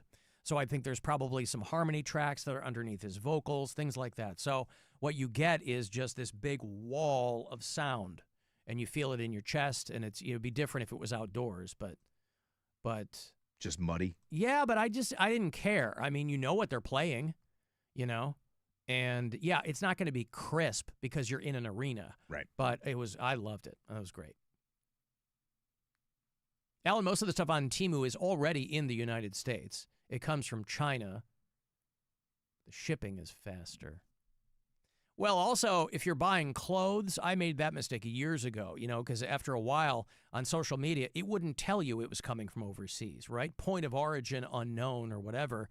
And so I remember years ago, I bought like this jacket that I thought was cool. I didn't realize it was coming from South Korea or something. And so I ordered a large for myself, and it showed up like it would fit a Ken doll. I'm like, oh, well. And then good luck sending that back. Order a 21 Pilots t-shirt and get a Tad Nugent t-shirt for free. See, that to me is the funny part, right? If you get the irregular merch back. Hey, I ordered a 21 Pilots t-shirt, and I got Vin Halen. Oh, they threw in a Vin Halen. They threw in a Log of God t-shirt for me as well. What's up, boys? Just talking about Air Monarchs and like going to the store in sweatpants. You boys ever rock Crocs? If so, how far you rock Crocs? You go to the store, you leave the house, you got gibbets. What's good? Gibbets. Yeah. No, I don't wear Crocs for the same reason I don't celebrate my birthday. I'm not 5. And no, I don't own Crocs. I don't, that's not something I'm going to plant my flag in because a lot of people wear them. Supposedly they're comfy. My 9-year-old has them. And yes, they have gibbets in them. And, but no, I've never owned Crocs. I've never even put a pair of Crocs on. I don't find them aesthetically pleasing. It used to be the domain of like nurses and things like that, right? People are on their feet all day long. Yeah. But I think they outlawed those in hospitals too because they're pretty porous and they're not sterile. And so I don't know if that's still the case, but no. People wear them a lot in kitchens. Do you have Crocs? I have a pair, but I did not buy them. I had them. They were given to you as a goof, or no? It was a promotional item for a musician. They sent out Crocs, and I got a pair. Oh yeah. Yeah, that's all. It was nothing special. It did have giblets in them. I gave those to my children. They are very yellow. Yep. And I do wear them when I'm cooking sometimes because they are comfortable. Wow. But I only wear them around the house a little bit once in a while. Okay. I would never wear them in public. I couldn't. You wouldn't. What color are they? Yellow. Yellow Crocs, like a canary yellow, like a canary yellow. Okay. They were sent when I was a regional in New England. They were sent to me. I forget the label, but it was Justin Bieber had released a limited edition Croc. Oh, pardon me. And they sent out pairs as promotional items, and I got a pair. That's all it is. Hollywood Rob Anthony over I there. would have never bought a pair, and I wear them maybe twice a year, and it's when I'm doing something that takes a ton of time on your feet cooking. Like if I make pierogies. If I do that, I'll put those on. Just standing up the whole time. They're comfortable. Alan, I have a one-of-a-kind Mothly crudité shirt. Hey, that's great. That Vegas residency. Alan, please tell Rob that I was in Key West, and I tagged put an Alan Cox Show sticker. Here it comes. In the Jimmy Buffett recording studio in Key West. Good. I'm sure they appreciated that. I was going to say, I don't like people doing that. Like, I'm not looking to, like, ruin somebody's property or anything, you know. I don't know, whatever. Alan, I saw Deftones open for Ozzy. I was in the 44th row on the floor. Yeah, but who's counting? And, wow. Okay, well, there you go. Quality show. I imagine the sound tonight will be good. For it's Eric Clapton. Yeah, a completely different sound, completely different style. So it's not going to be that muddy middle. Yeah. My friend wanted a Disney hat, so she ordered it from Temu, and it says Disnips. Disnips. Oh, that's great. These nips are just for you. Disnips. Mickey Mouse.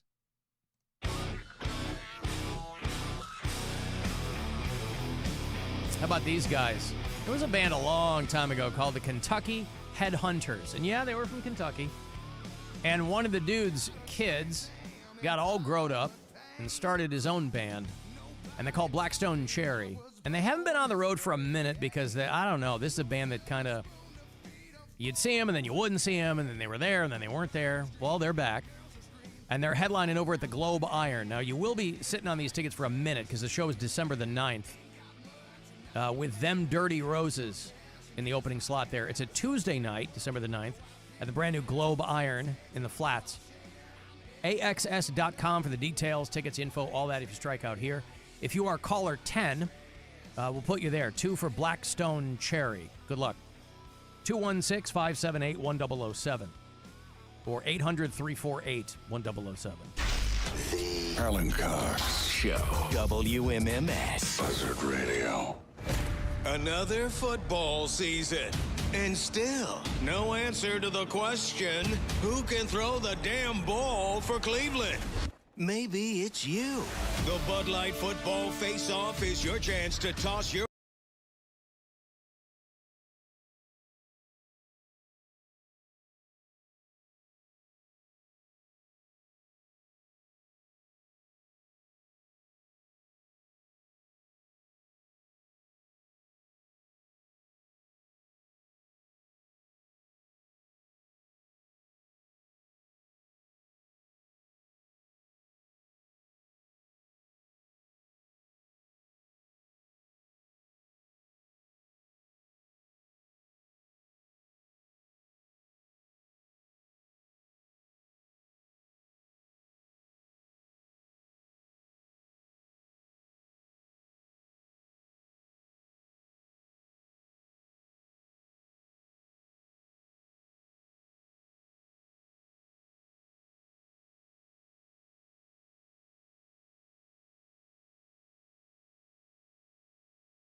You use your microphone for fucking, you think you're powerful and smart?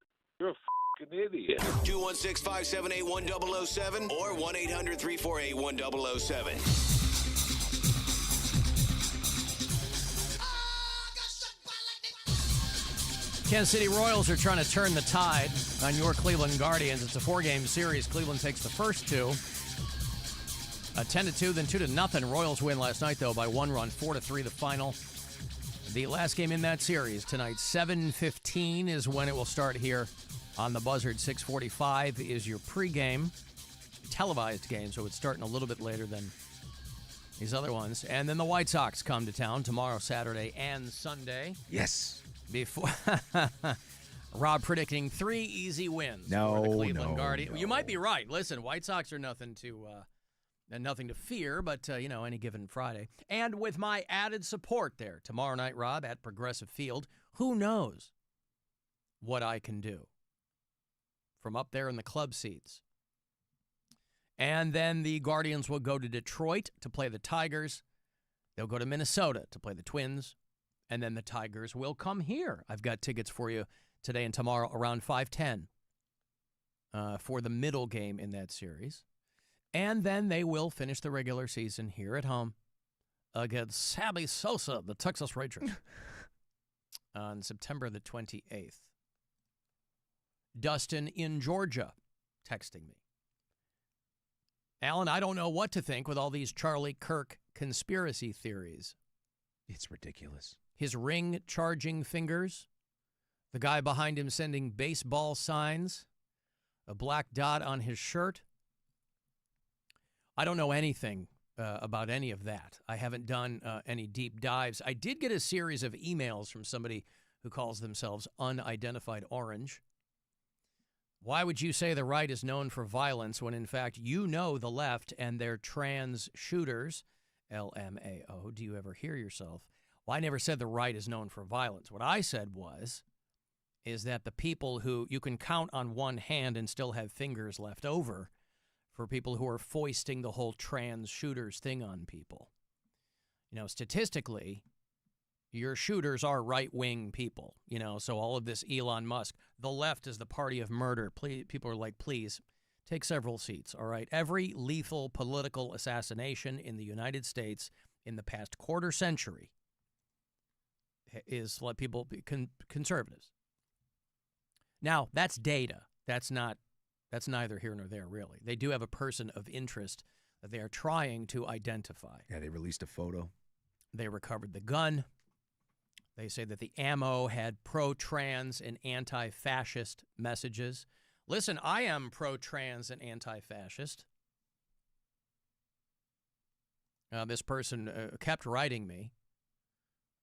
And I basically wrote them back, and I said, if they find out that this shooter is a disgruntled Trump voter, your narrative will crumble completely, right? The number of straight white male shooters in this case is exponentially longer. And for the most part, it doesn't seem like MAGA Nation has a problem with that. And you've seen the memes and you've seen, people on both sides going at this on social media. And a lot of it is opinion. A lot of it is fact. When Paul Pelosi was attacked in his home with a hammer, guys like Charlie Kirk were calling that guy a patriot. There was a senator, I think, or a representative from Minnesota who was just murdered. She and her husband were murdered. And there were a lot of Republicans she was a Democrat senator from Minnesota. I think they were killed in their home. And a lot of Republican members of Congress were making jokes. And they were mocking it. And, Trump was making jokes when Paul Pelosi got attacked. And a lot of people on the right were saying, all these people that are attacking Democrats, we should crowdfund their bail money. So, somebody else posted quite rightly that it is a distinctly American sequence of events where Charlie Kirk was killed, and 14 minutes later, all the news stations are cutting over to the school shooting in Colorado, which was happening at pretty much the same time. Some people are losing their jobs over the situation. I don't know why people would get fired for something Charlie Kirk said about a guy over on MSNBC, a guy named Matthew Dowd, who is in no way some firebrand, right? They don't come much more even-keeled than Matthew Dowd. But he got fired. And again, I think that everybody is so nervous over in these cable channels, right, that they cut him loose. He said, you can't perpetuate awful thoughts and words like Charlie Kirk would say publicly and then not expect awful actions to take place. It's an unfortunate environment they're in. I guess the implication is that he was blaming the victim. I mean, to me, it's just kind of, live by the sword, die by the sword. That's a universally understood, widely used sentiment by people. Now, again, none of that is any kind of justification for Charlie Kirk should not be dead, right? Absolutely. Obviously. Not. There's a teacher who got fired, some grad student at Baylor who was teaching at a middle school got fired because he posted, "This makes me giggle." That's gross. Ironically, the communications coordinator for the Carolina Panthers got fired. I guess he's really good at his job. And he said, why are y'all sad? You said your man was worth it. A lot of people throwing Charlie Kirk's words back in his own face. You know, he famously said that he thinks that gun deaths are a part of living in the country, and they are worth it if we maintain our Second Amendment rights. Now, I understand what he meant by that. I got that clip. I think it's worth to have a cost of, unfortunately, some gun deaths every single year so that we can have the Second Amendment to protect our other God-given rights. That is a prudent deal. It is rational.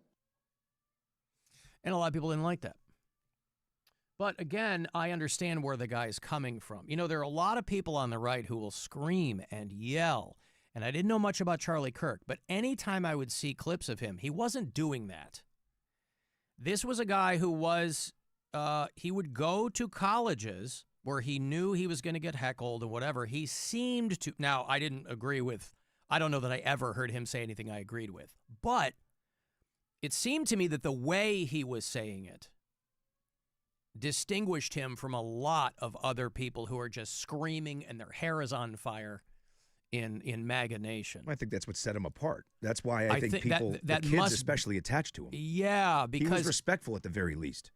I mean, he the messaging you may not like, but he would have a conversation with people. He was there to have a discussion. Yeah, he seemed like even-keeled about it. Yep. And so, yeah.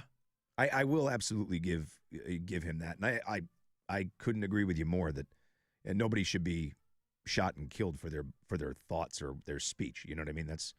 That's what people go to war for, protecting that speech, right? Free speech. It's just, I don't know. Well, but you know, Charlie Kirk was also a guy who was like, I think empathy is made up and it does a lot of damage. And so you're in a tough spot here if you are MAGA, because you can't talk about how, you know, empathy is a sin and Jesus was woke and all this stuff, and then immediately call for compassion when something like this happens. I understand that that's a reflex, but a lot of those people have spent countless hours telling us on the left that compassion is a character flaw. It's a danger to the culture. It's something that we should drive out of society, right? A lot of these people, ironically, still call themselves Christians, which seems to fly directly in the face of what that is supposed to mean. So if you have a group of people who are like owning the libs, right? Love ridiculing liberals for empathy, or, you know, like bleeding heart liberals, what they call them.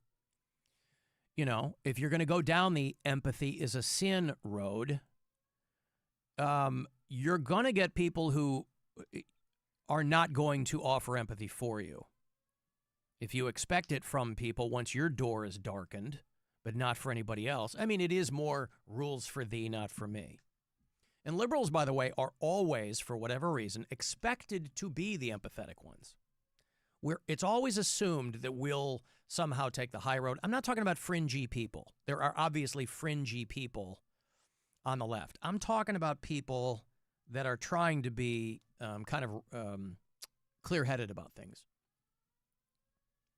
But I think when people, if they're pointing and laughing, that's a whole other thing. You know what I mean? I mean, you think about when Trump was shot. There were plenty of people who were making jokes about that. When Luigi Mangione killed that dude in the street, people were like, yeah, that was gross too. Like, again, I understand where people are coming from with those reactions, but that's gross too. I have people friends of mine who work in healthcare, and they're like, what the hell is this? We don't need this. We don't need people cheering healthcare people. I mean, I was a CEO, granted, but he was in the healthcare business. Getting killed. You probably saw a lot of satire social media accounts posting things, right? I saw one that said, anti-vaxxer finally gets shot. Or incompetent assassin misses largest head on planet. Oh, the Trump one? I didn't see Trump's. Wait, no, the two that I saw were like Onion type accounts. Yeah.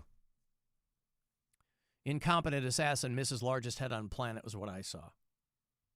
I guess they were I don't know what Charlie Kirk's head size was, but again, it's, even then, I lack to see the humor in that right now. I don't either, but but I do understand what people are talking about, where they're like, if you ridicule people incessantly about empathy, and then when something like this happens, you try to flip the script and you go, whoa.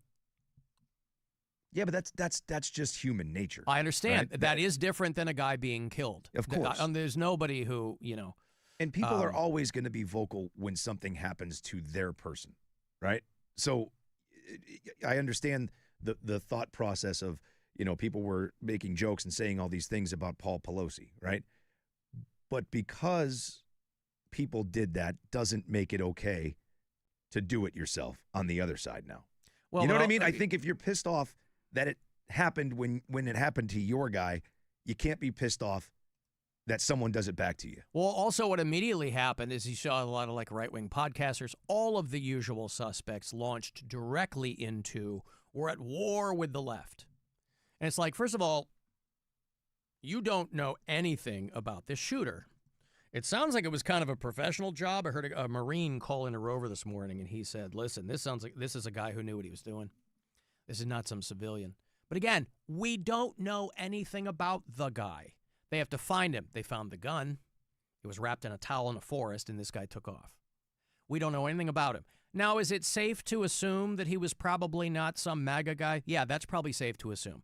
But the fact remains, we don't know anything about the guy. And so...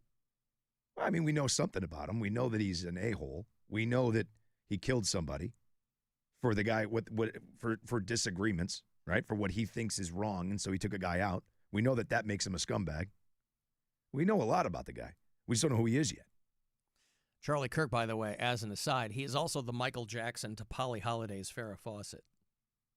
Polly Holliday she was Flo on Alice back in the 70s. She died yesterday. And you might recall that Farrah Fawcett died the same day as Michael Jackson. Oh, okay. And remember, that was a big story that Farrah Fawcett died, and then I think Michael Jackson died the exact same day, and nobody remembered Farrah Fawcett dying. So, again, Polly Holliday, not a cultural icon, but I'm just saying, when people die in the same day, like Freddie Mercury died the same day as Eric Carr, the drummer from Kiss, right? 1991, I forget, November, I think. Famously, those guys died. So while people are mourning Eric Carr, big part of Kiss, Freddie Mercury dies. And he's immediately eclipsed because everybody's talking about Freddie Mercury. Even by the Carr family. Right. Right? I mean, it sucks he died, but man, you just lost Freddie Mercury. Freddie Mercury. Yeah, so Spencer Cox, no relation. He is the Republican governor of Utah, and this guy was like pleading with people to kind of get their heads straight. Our nation is broken. We've had political assassinations recently in Minnesota. We had an attempted assassination on the governor of Pennsylvania. And we had an attempted assassination on a presidential candidate and former president of the United States, and now current president of the United States. Nothing I say can unite us as a country. Nothing I can say right now can fix what is broken. Nothing I can say can bring back Charlie Kirk. Our hearts are broken. We mourn with his wife, his children, his family, his friends. We mourn as a nation. If anyone in the sound of my voice... I guess I didn't check that. Hold on. Oh, boy. I didn't check it, Rob. It's got a fade on it. I screwed up. Oh. That's pilot error. If anyone in the sound of my voice celebrated even a little bit at the news of this shooting, I would beg you to look in the mirror and to see if you can find a better angel in there somewhere. I don't care what his politics are. I care that he was an American. I agree 100%. Yeah, of course.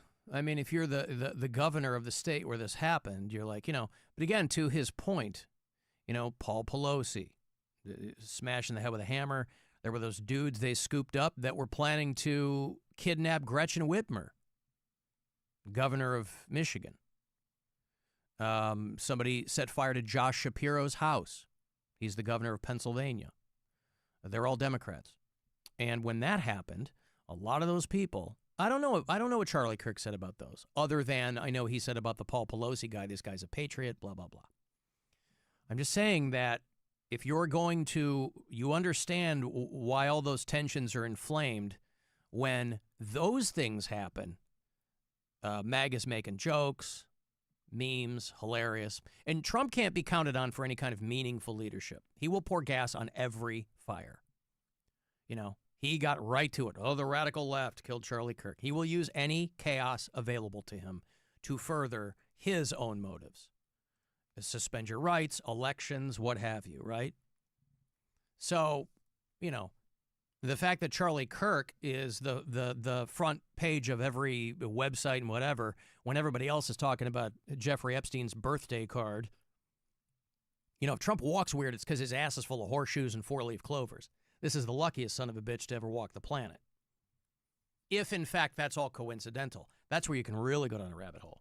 Charlemagne the God, he's one of our brothers in broadcasting. He's, we syndicate that show, yeah? I think he's on here, yeah. Breakfast Club. I don't want to live in a country where media personalities are being shot and killed for their opinions or what they believe. But I also know that as much as we like to point to the First Amendment and say we all have freedom of speech, we are not free from the consequences of said speech. That's why mindfulness of what we say is very important, because there is a cost to everything that comes out of our mouth. And unfortunately, we don't get to set the price. Yeah, so I don't know. The information changes minute by minute, and at some point they will positively identify the shooter. But then it doesn't. Once they do, though, everybody is off to the races already. So it doesn't really matter when they identify this guy. It doesn't matter who he is. It doesn't matter what his affiliations are, because everybody has already got their own thing going forward, right? Let's say they found out this guy was a registered Republican. He's voted for every Republican along the way. It's not going to matter to like MAGA media types. They're still going to go right down the line with the radical left. And, never let the facts get in the way of a good story, as the old line goes. But a lot of it is what the guy said is no justification at all for killing the guy. And I guess there's a lot of people who are on the fence about that. I mean, I fully understand the people who are like, I don't want anybody to get killed, but this isn't going to keep me awake at night. There's some people who are of that mindset. Yeah, that's... I understand that too. I mean, I think that's if you see those kinds of people making life hard for everybody, or mocking when people are killed on the other side or whatever, it's so messy. It's all messy. I mean, fundamentally, it shouldn't be. Fundamentally, we should all, in the wake of something like this, fundamentally, we should all be kind of on at least a page or two that's the same. But I don't even know where that is. So, I don't know. It's all gross. I guess I'll let other people, chop it up. But positively identifying this shooter is not going to change anyone's opinion of anything. Nobody's going to go, well, I guess I need to factor this new information into my opinion. Alan, are you sure you're not related to the governor of Utah? You don't know your dad's family, after all. Can you imagine if I found out cousin Spencer was the governor of Utah? I mean, the guy's bald, Rob. He can't be part of my family. Men in my family die with full heads of hair.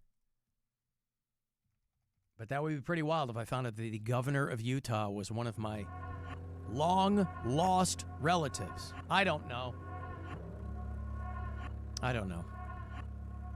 But, yeah. Hey, how about a movie? A movie will make you feel better.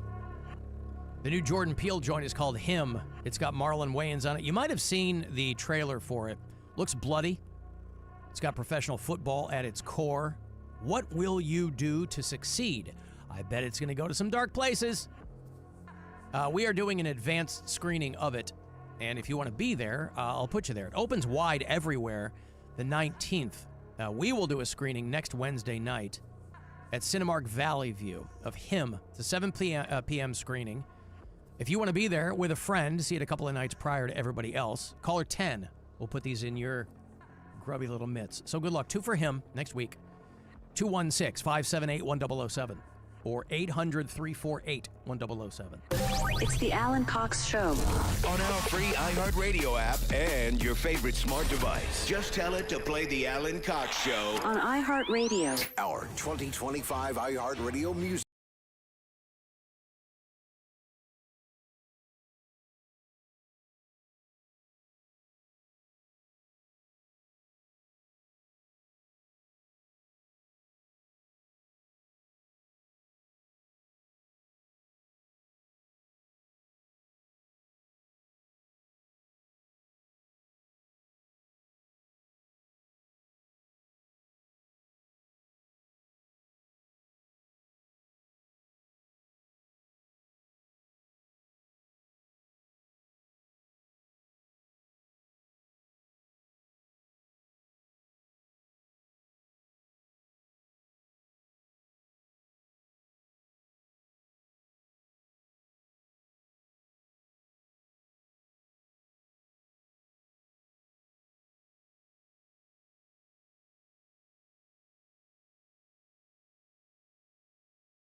Everything you love about football. Just open the iHeartRadio app and search NFL to dive in. The Alan Cox Show. A sore tooth in the mouth of broadcasting. Oh, the Alan Cox Show on 100.7 WMMS.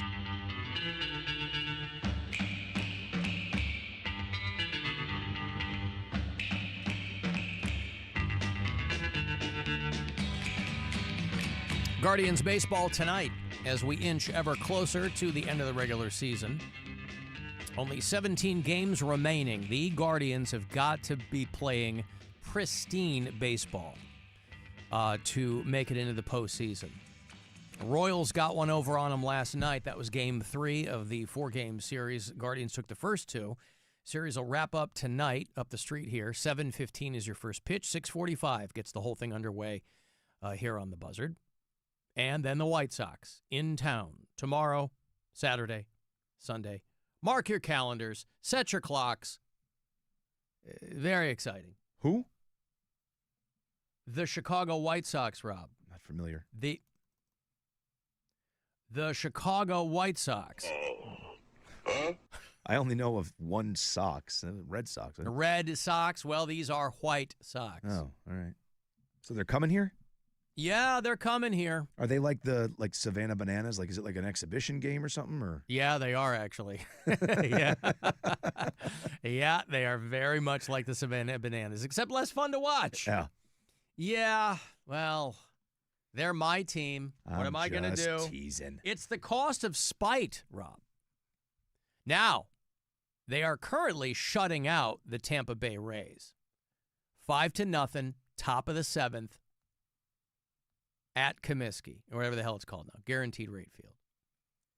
So they are currently having their way with the Tampa Bay Rays, who just played the Guardians, right? Guardians got 3 games over on them. So when the White Sox get to Cleveland tomorrow, we'll see what happens. They're winning some games. You know, they beat the Tigers. Beat the Tigers twice. I mean, what are we talking about here? Dave, are you excited for the White Sox Guardian series? Yes, I am! See, he's down for a good time. It's not pure coincidence that they call him Diamond Dave. Hey, Alan, this is Jimbo from Alamogordo. And I wanted to tell you about this young guy that started working with us. 20-something, has that scruffy, surly, rebel without a clue thing going on. And every day he wears a Chicago White Sox hat. So I asked him, hey, man, are you from Chicago? And he said, what? I said, well, you wear the White Sox hat. Are you a fan? Are you from Chicago? And he said, man, this ain't Chicago. And I said, okay.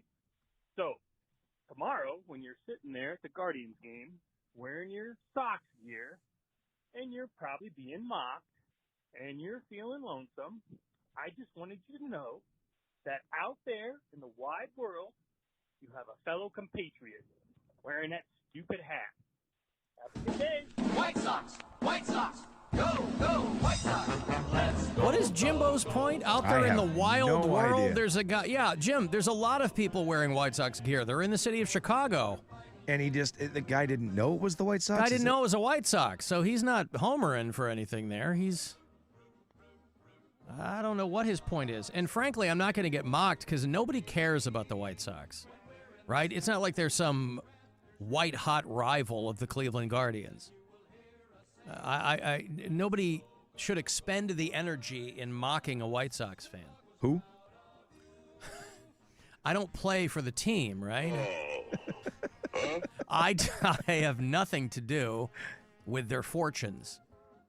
Trust me, I'd love to be rooting for an amazing winning team.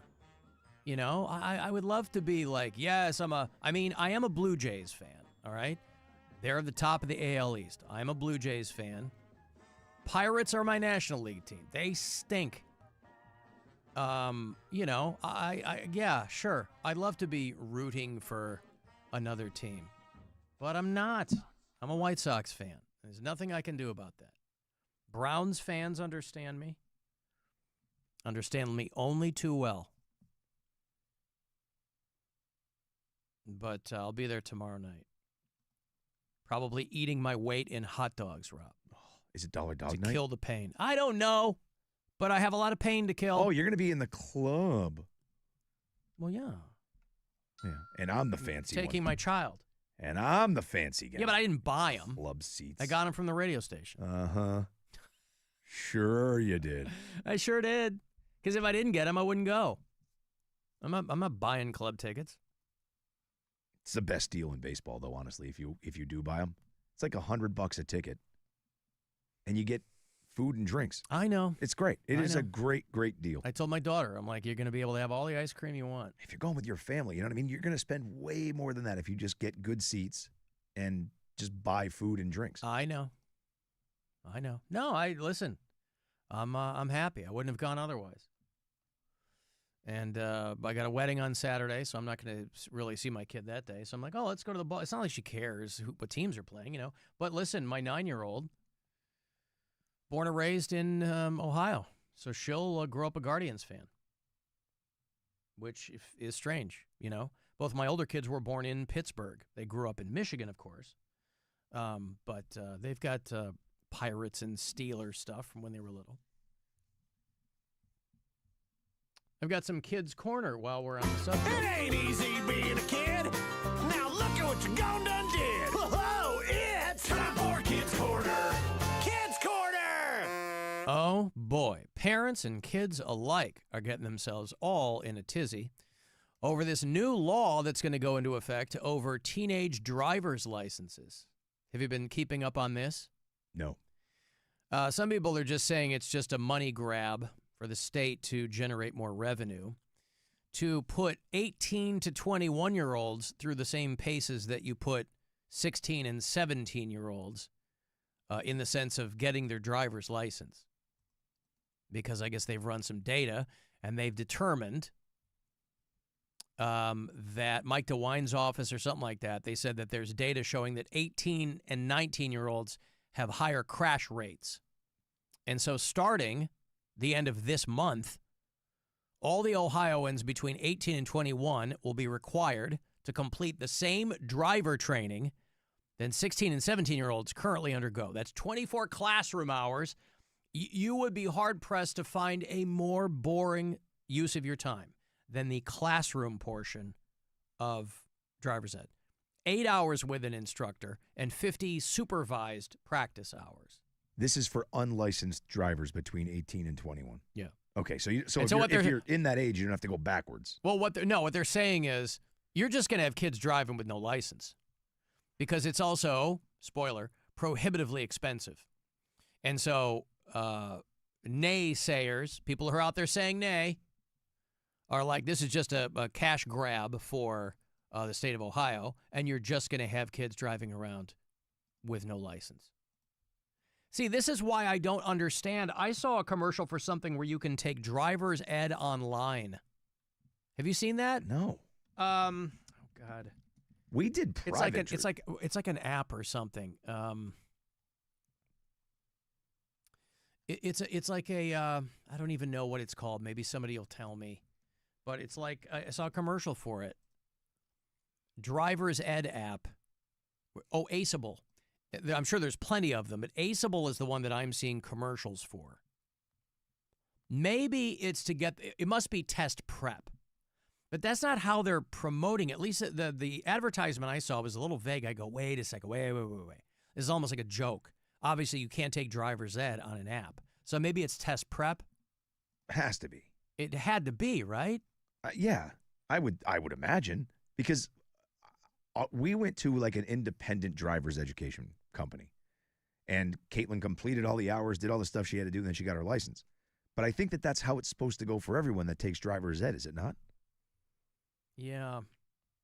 Private driving schools usually charge about $400 or more, which obviously is a big barrier for a lot of people. And the state goes, well, we'll have grants and blah, blah, blah, but those things never really come together in the way that you think.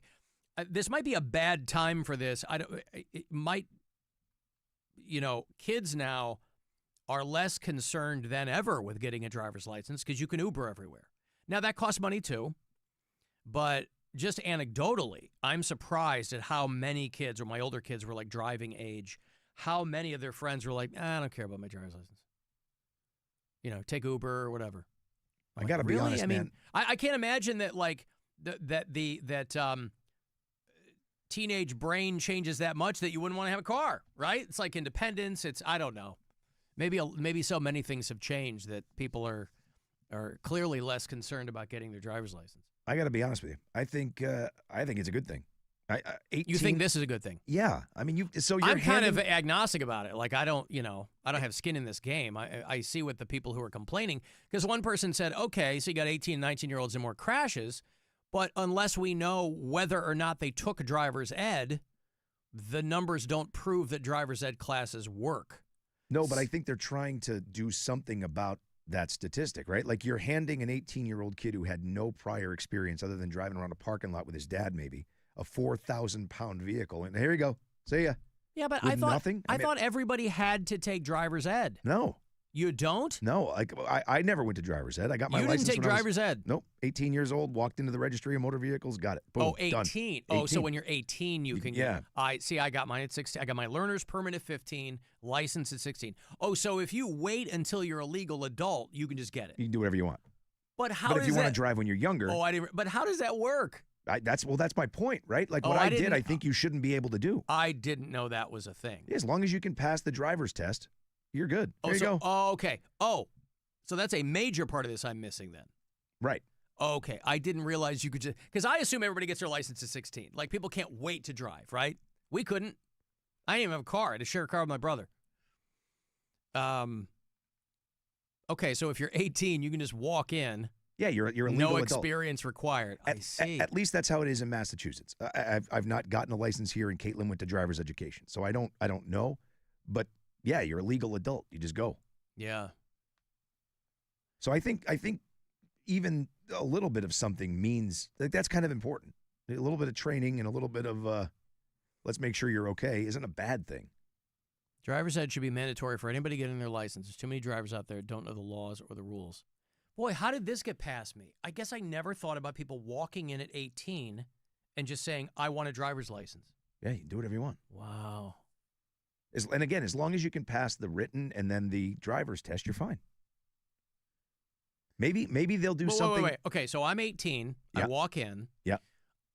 They don't take you out in a car and go, what do you do here? Oh, they still do. Well, that's okay. That's what I'm saying. Yeah. So you do have some driver's education. You have to pass their test. Well, yeah, you're just passing a test. There's no education, though. You're just passing a test. If you can make a left turn, you put on your blinker before you do it. You put on your seatbelt, your test. So we're talking about people who, like, their experience before that was like their dad taking them Right. out. Okay, I see. Or again, I mean, listen, I said I got my license at 18. I started driving when I was 14. So right. So I think that there's a lot of that too.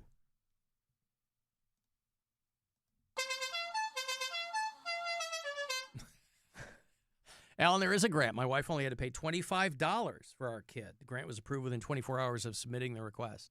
Yeah, see, so that they're probably going to end up making this a free service or something along those lines, or $25 like he just said, and they're just going to have people do it to get a license. I don't think it's a terrible thing. Tim says, this doesn't affect me in any way, but why does the government have to be a part of everything? You might have noticed the government isn't a part of everything, but I think if you're talking about people who are out there driving, I would like to know that people are properly licensed or that they've got some kind of education behind it. Yeah, okay. Well, I guess they will hash this out then as to whether or not that will happen. Also in Kids Corner, there was some concern that a woman they referred to as the camel toe teacher was going to get out of prison early. It turns out she's not gonna. This is in Texas, I think? Oh, no, Missouri. Sorry. The Show Me State. Former Pulaski County teacher Haley Clifton Carmack got 4 years last fall under the sex offender program. She pleaded guilty to sexually abusing a 13-year-old student. and they were worried that she might get out on some kind of probation. Of course, they revoked her teacher's license. The camel toe teacher. Look at this girl. I'll show you on the live stream here. Easy on the eyes, Rob. You could see how a 16-year-old would be drawn to her. They called her the camel toe teacher. Wore tight pants. Haley Clifton Carmack was sentenced to 4 years in prison. This was last fall for having sex with a 16-year-old student. She told the kid she was 26. She had 10 years on him. She's a teacher. He's a student.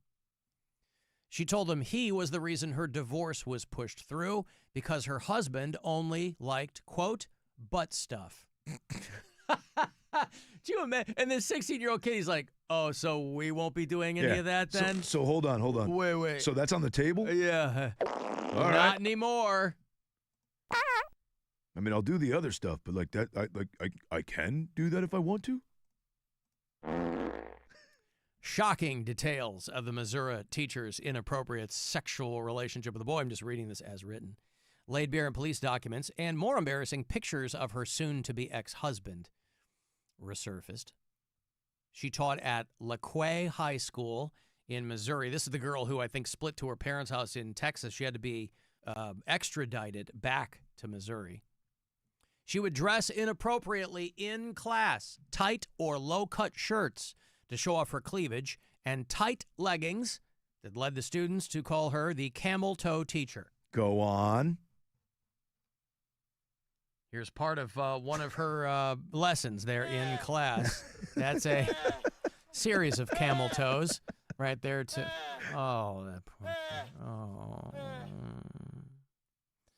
They would have sex in the student's driveway. Wow. Classmates would serve as lookouts. I think we were talking about this last fall, actually, when she got convicted of this, but I don't remember the camel toe teacher part. Another student reported the illicit relationship to the school.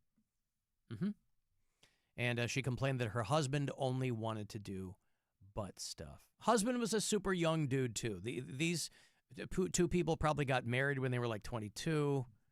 You know, she's only 26. And she got 4 years for this. The victim's dad knew the relationship was happening and allegedly allowed it. I think we did talk about this at the time. So it's all gross. Hey, what? You got your head teacher? All right. Dad, her husband only wants to do butt stuff. All right, well. Can I have her number?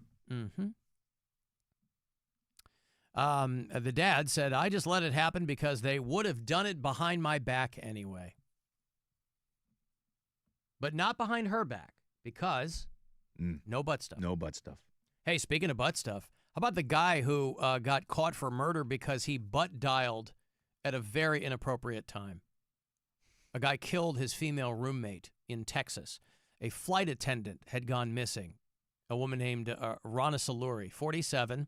She hadn't been heard from by family and friends for a couple of months. This is in the Dallas-Fort Worth area. Her 66-year-old roommate has been accused of killing her, and they zeroed in on the guy because he left a very poorly timed butt dial.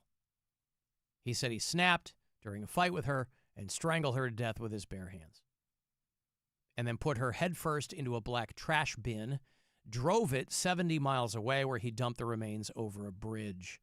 Investigators got an inadvertent call. That's a nice way to say butt dialing. And a message with him talking to another guy. And they obviously, it was a butt dial, so it was kind of rustling, you know, moving in his pants or whatever.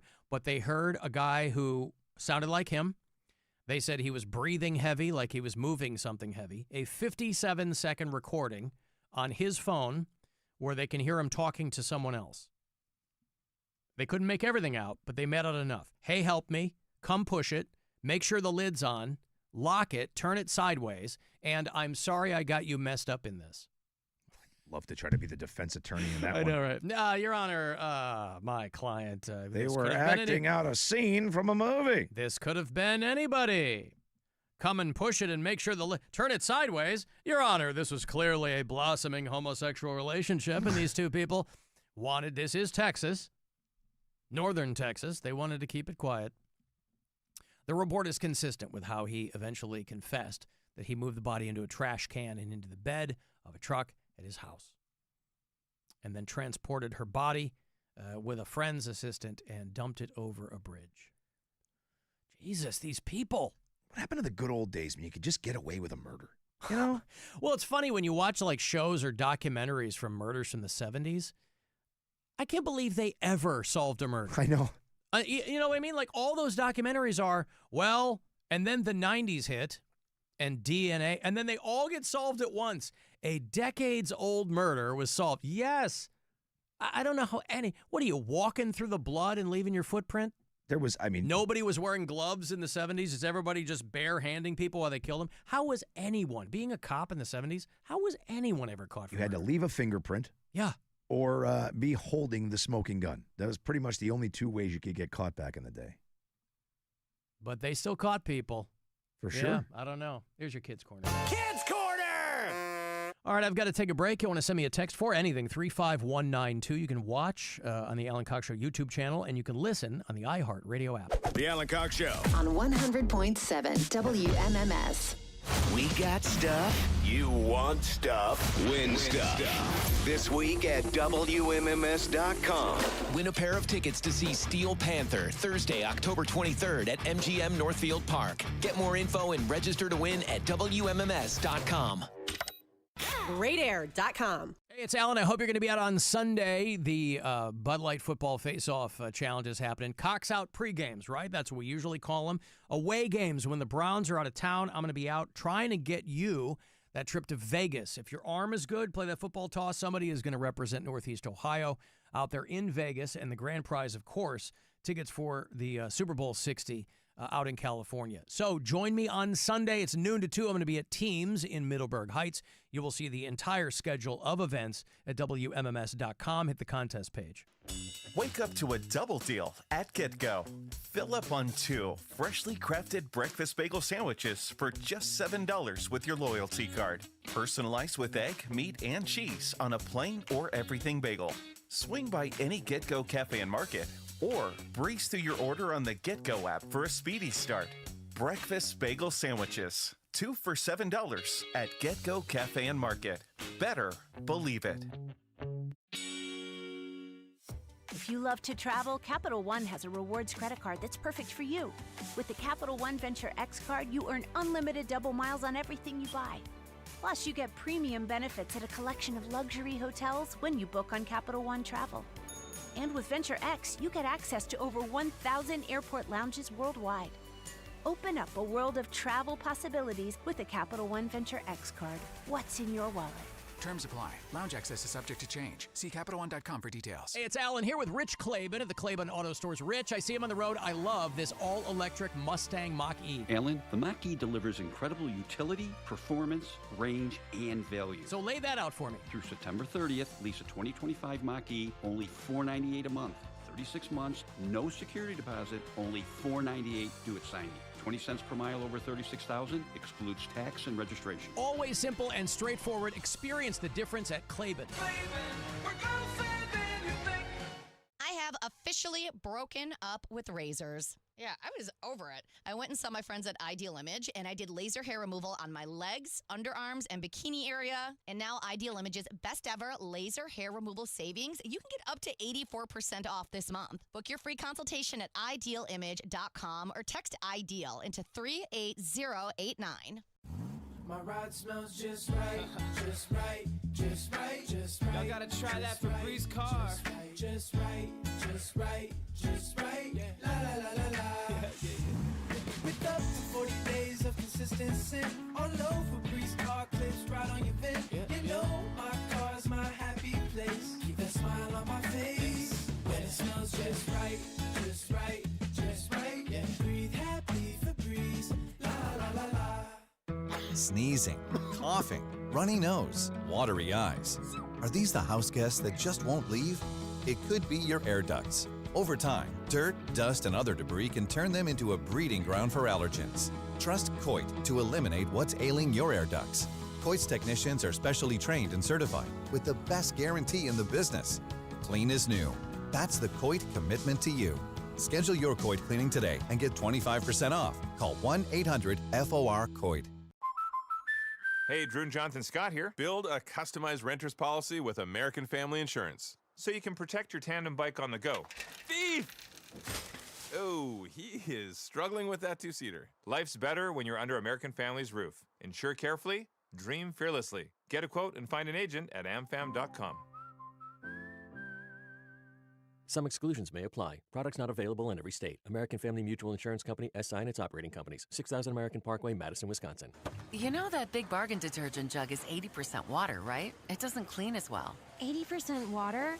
I thought I was getting a better deal because it's so big. If you want a better clean, Tide Pods are only 12% water. The rest is pure, concentrated cleaning ingredients. Oh, let me make an announcement. Attention shoppers, if you want a real deal, try Tide Pods. Stop paying for watered-down detergents. Pay for clean. If it's gotta be clean, it's gotta be Tide Pods. Water content based on the leading bargain liquid detergent. Are you ready to let them know, Cleveland? Mitchell, three. Bullseye! Donovan Mitchell has exploded here in the fourth. Tickets for the Cleveland Cavaliers 2025-2026 season are on sale now. Presented by SeatGeek. Cheer on the Cavs as they take on the Celtics, Nuggets, and Lakers at home this season. Bounce to Mobley. Mobley put it up. Good, and a foul. Oh, what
and fun. For more information, go to cleanwaterfest.com. That's cleanwaterfest.com.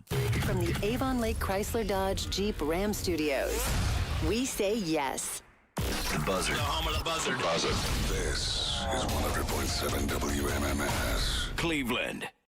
Call the Alan Cox Show. My name's Alan Cox. 716-578-1007 or 1-800-348-1007. I love that guy. Dur, dur. Yeah. I think he laugh every time. Oh.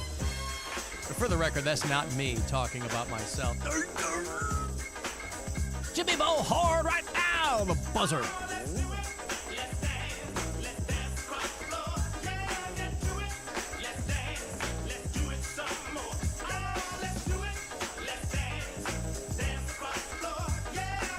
Song never fails to put me in a good mood, Rob. Good song, man. You know what I'm saying? Maybe we should, they always say that music soothes the savage beast. Maybe we can find, I don't know. I guess there's nothing about which people won't argue, right? Say we should find a new national anthem or something. Something that we can all agree on. I guess there's nothing that everybody would agree on. Especially now. Especially now. Proudly we hailed at the twilight's last gleaming, whose broad stripes and bright stars were so gallantly there, as though rockets were there, and the twilight's last gleaming, and the rocket's red glare were so gallantly there. Burst stripes were all there, and the rockets were there. Oh, say, can you see by the dawn's early light Rico Palazzo. what so proudly we hail?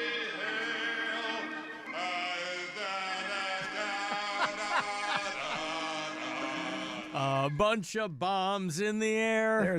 There's something we can all agree on. Those are bad versions of the national anthem. Oh, God. You know, that Naked Gun, I still haven't seen the Naked Gun with Liam Neeson. Same. God, I'm gonna so pay. disappointed. Well, with it's myself. streaming now, but you pay $20 to rent it. The other night I'm up late, like I just could not sleep. And I was like, I'm going to watch the Naked Gun. I was like, I ain't paying $20 for it, though. It'll be streaming for free in another month. Maybe I will. I say that now, but maybe I will. There's a lot of good stuff streaming that going to cost you money right now. Corey saw the new Spinal Tap last night. Said it was great. Oh, did he really? Said yeah. It was fantastic. That's out tomorrow. Yeah, I all think this so. stuff is piling up. Yeah, Spinal Tap 2. Boy, they look old. Boy, do they look old. Well, I mean, Those are. guys. I know they are. I know. I was reading about Whoopi Goldberg, okay? Whoopi Goldberg can't retire because she said she's still got to pay her bills. This sounds to me like poor money management because they get paid quite well over there at The View. I don't know, but, the days of getting paid, $10 million a year to be on television are long over. But Whoopi Goldberg, somebody was talking about something, and she's like, I can't retire yet. I guess it's because she's going to be 70. Now, here's what I'm saying, is I didn't realize how young Whoopi Goldberg was. I thought she was way north of 70. And they also talked to Joy Behar, who has been on that show forever. Joy Behar is almost 83 years old. Wow. I didn't know she was that old. And I didn't know that Whoopi wasn't 70 yet. Really? I think it's because she's just been around forever. I guess so, but I mean, I didn't realize that she was that young. She's 69 years old. She's been part of that show since 2007. I mean, it is a great gig. And I'm curious what they're paying her, but she's like, I can't afford to retire. If you've been on a network talk show since 2007, which, by the way, back then, you were still getting paid a premium. Especially if you were Whoopi Goldberg. That was like a big name. Who did she replace? Rosie, or that show was a big, Barbara Walters is on it back in the day. The show itself has been on for like 25, 30 years. She is going to turn 70 in November and says she can't afford to retire. She would love to retire, she says, but she can't afford to do it. And she's got Sister Act money. Like, she has to have just pissed it all away. See, that's what I'm saying. She did something with Entertainment Tonight, and they were like, hey, have you ever thought about slowing down? And she goes, who can afford to do that? She said, if you don't marry well, you got to keep working. Yeah, well, you let Ted Danson get away. Need I remind you? Threw him right into Mary Steenburgen's arms. And sure, they seem quite happy, but still. In related news, why Whoopi Goldberg hasn't worn a bra in 50 years. Is that on there? Yeah. That's great. I love the attendant stories to things that you'll see online, right? Here's a related story. Whoopi Goldberg hasn't worn a... She just puts them right there on the desk, right? Just flops them. Yeah. Thud. Yeah. Yeah, I don't know who's on that show now, but I know Joy Behar, and it's, again, it's one of those gigs where if you don't get fired, you'll just keep doing it. So I had no idea, because, I mean, I'm old enough to remember when Joy Behar was just a comedian. And I had no clue she was in her 80s. And Whoopi Goldberg's like, I can't afford to retire. I'm like, really? I mean, I don't know what they pay her. You know, if you Google someone's salary or whatever, that's, you know, famously inaccurate. But Whoopi Goldberg view salary. Just put that right in there, and it'll say she reportedly earns an annual salary of $8 million. She's the highest paid host on the show. Now, let's say that's way wrong. And because we don't know that. There's no way to know that, right? Let's say she makes a fraction of that. Let's say she makes $5 million a year. That's a lot of money. It's a lot of money. She's been doing the show for 18 years. Rob, there's simply no way to know what 18 times 8 is. Well.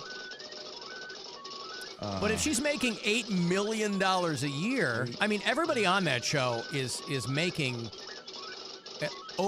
they're making millions. Everybody on that show is making millions. Whoopi Goldberg was like the marquee name when they needed somebody. They needed another big name. I think she replaced Rosie O'Donnell, or they had Meredith Vieira back in the day, whatever. They needed a big name, and so they got Whoopi Goldberg. And they let these girls go off. And they do.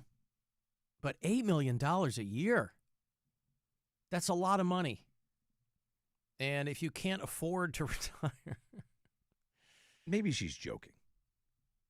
I mean, she is a comedian after all. Yeah, but it would be just as easy to say, no, I love doing this. You know, because Joy Behar is like, look, creative people don't retire, right? They'll do it until they die. I say that all the time. Now this audience can argue amongst themselves as to whether or not I am a creative person. However, I've made my living doing that for 30 years. And I will die behind a microphone if I'm allowed to do that. I don't have a concept of retirement. I don't know what that would mean. I would then, people go, oh, I retire, I got my hobbies. I don't have hobbies. If I retired, Rob, I would have the added pressure of trying to figure out who I was. Man, I like to think that I would be very, very good at retirement. Like I just some feel people like, are. That's a healthy way to look at it. You probably would. You said you can't wait until your wife starts making more money so you can piece the F out. I also don't have any hobbies though, so I might get bored too. I would have like one gigantic Popeye arm, like that'd be all I would do with my free From all time. the weightlifting you were doing. Oh yeah. That's it. Weightlifting. Popeye arm. One giant Popeye arm. Mm-hmm. Yeah, that's it. Except you use all the gun oil for your clippers. No. I don't need that stuff. All right. Well, Rob grills a lot, so he's familiar with the dry rub. I do like a good dry rub. Yeah! But yeah, Whoopi Goldberg, the reporter she's talking to, just one of these random Entertainment Tonight things. They're like, oh, you could probably afford to retire. She goes, nope, not yet. Not yet. Like $8 million a year, even if you're not making that. Let's say, like I said, let's say you're making $5 million a year. That's a lot. What is her nut? You know what I mean? Yeah. She's not married. She doesn't have kids. Yeah, but maybe she lived. Yeah, maybe Crazy out of her means too. Yeah. She said, I got to keep paying those bills, baby. And so that's got to suck too. If you make all that money and you're like, I can't retire. I feel like the way she's saying that, I got to pay those bills, like she's just saying, I'm enjoying it. I don't want to leave. I guarantee you she has the money to retire if she wants to retire. Joy Behar says she has no desire to retire. Creative people don't retire, they just resign. Oh, sorry. They don't retire, they don't resign, they just keep going. Female Regis. Yeah. Goldberg and Behar, 83, returned for season 29 of The View, which kicked off this past Monday, along with other people I don't know who they are. Sarah Haynes, Sonny Hostin, Anna, I know who Ana Navarro is. Alyssa Farah Griffin, who I think was part of the first Trump administration. I think she's like their token conservative. But like back in the day, Barbara Walters was the anchor, right? She was like she created the show. Even after she left, she got a huge piece of it until she died. Was Joy there till at the start? She was. Yeah. I think she was. August 11th, 1997 is when it premiered. Jesus, I forgot. Created by Barbara Walters. So, I forgot she died. Barbara Walters? Yeah. Yeah. Yeah, so it was Meredith Vieira, Star Jones, remember her? Yep. Debbie Matenopoulos, remember her? No. She was in that. She was like their bubbly blonde, their token. She came from MTV or something like that. Barbara Walters. Yeah, Joy Behar has been there since 1997. She left, I think, for a couple of years, and then she's like, no, this is a good gig. I'm coming back. Elizabeth Hasselbeck, Rothie O'Donnell, Lisa Ling. Remember Lisa Ling? Yeah. Oh, I remember this Debbie woman now. Jenny McCarthy was on. Sherry Shepard, Nicole Wallace. Rosie Perez did a season. Raven Simone did a season. Candace Cameron. Jedediah Bila. I don't. She's Foxy, but I don't know who. Oh, she came from Fox and Friends. Yeah, so a lot. Meghan McCain. Remember when Meghan McCain used to piss and moan that everybody piled on her? I'm like, well, you're the token conservative on the show. That's what it's going to be. There are people who agree with you who watch this show, but you're going to be outnumbered by other people. I also think, listen, I'm not huge on that show, but I think it is healthy to watch people have a civilized debate, too. Yes, of course. You know, and that's the stuff that's missing in the world now. Should be able to do that anytime. Yeah. I don't know, man. I know people accuse me of, or either jokingly or half serious, accuse me of being a robot because I'm not somebody who's especially emotional. I'm not sentimental. I'm not nostalgic. But that really does allow you to have kind of conversations about things and you don't get too attached to them. You don't get too precious about your opinions, right? I have very strong opinions, but I don't get like, I love people changing my mind. I love it because I go, oh my God, like you learn something new, you know? And I don't mean people's opinions. I mean, when people's opinions are like fact-based. Remember that when people's opinions used to be fact-based? You know, but yeah, they had to have talked about the Charlie Kirk thing. Oh, they did. Barbara Walters, Whoopi Goldberg. I forgot what she called it. Like the most devastating, like just complete travesty. What was her quote? I just saw it. Beyond devastating. Oh, here, I got some video here. Whoopi Goldberg reacts to assassination of Charlie Kirk during The View. You have the video? I think that I do. Yeah, it's giving me an ad for I have the quote, if not. Fox News, but I think that I've got the thing here. I don't even know how to start this because it's just beyond devastating. Our hearts, of course, go out to the family of Charlie Kirk, who was shot and killed yesterday on a college campus in Utah. Isn't a fundamental part of being an American that we are able to express our opinions to each other without fear, without this kind of horror happening? And it seems to be something we have been seeing more and more of. And it's not even left or right. It's just people being taken out because of their beliefs or their thoughts. I mean, Alyssa, you know, when you think of all of the things that we've seen, the attempted assassination of Donald Trump, we saw the aggressiveness when they went after the assault. Pelosi, Thank you. yeah. On Paul Pelosi. the two couple in Minnesota. This has got to. This is not the way we do it. It's just this is not the way we do it, and we say this every time, but somehow it's not resonating. And I hope that young Republicans never forget that they have a voice. Yeah. It's already been proved. Yeah. They have a voice. We all have voices. We should never ever be afraid. It's beyond. Yeah. I couldn't agree more. Beyond. Yeah. Well, unfortunately, they might have created a million Charlie Kirks on the conservative side with this. But the problem I take is their point. Nobody learns from history, right? Something like this will not silence anyone. This is going to make him louder. You know what I mean? That's just not. It's so stupid. I don't know. All of it, I hate all of it. I really, really do. Yeah. So unnecessary. Just violence, man. For what? Because you disagree with what the guy says? Who cares? Well, the creepy thing to me is, and obviously they may or may not get more information about the shooter. I don't think that it matters when they do. It's not going to change people's minds. People are going to be dug in one way or the other. What's creepy to me is this was not some random thing, right? They planned for him to be there, where he was going to be. You know, this guy was like on the roof. Yeah. And you're like, man. Oh, it's definitely a planned thing. Yeah. I mean, and look, who he is or whatever almost doesn't matter. It doesn't matter. You know, the end result is the same. The guy was taken out for what? You know what I mean? Because you just disagree. Freaking and stupid. By the way, of all the people to take out, we talked about this before. You might not have liked what Charlie Kirk had to say. I certainly did not. But the way he said it was pretty even-keeled. He was going to campuses, and sure, he would draw a lot of his own fans. That's what any person is going to do. You know, your audience will find you no matter what you do. But he was a guy who was going to campuses and debating progressive students, and a lot of times owning them.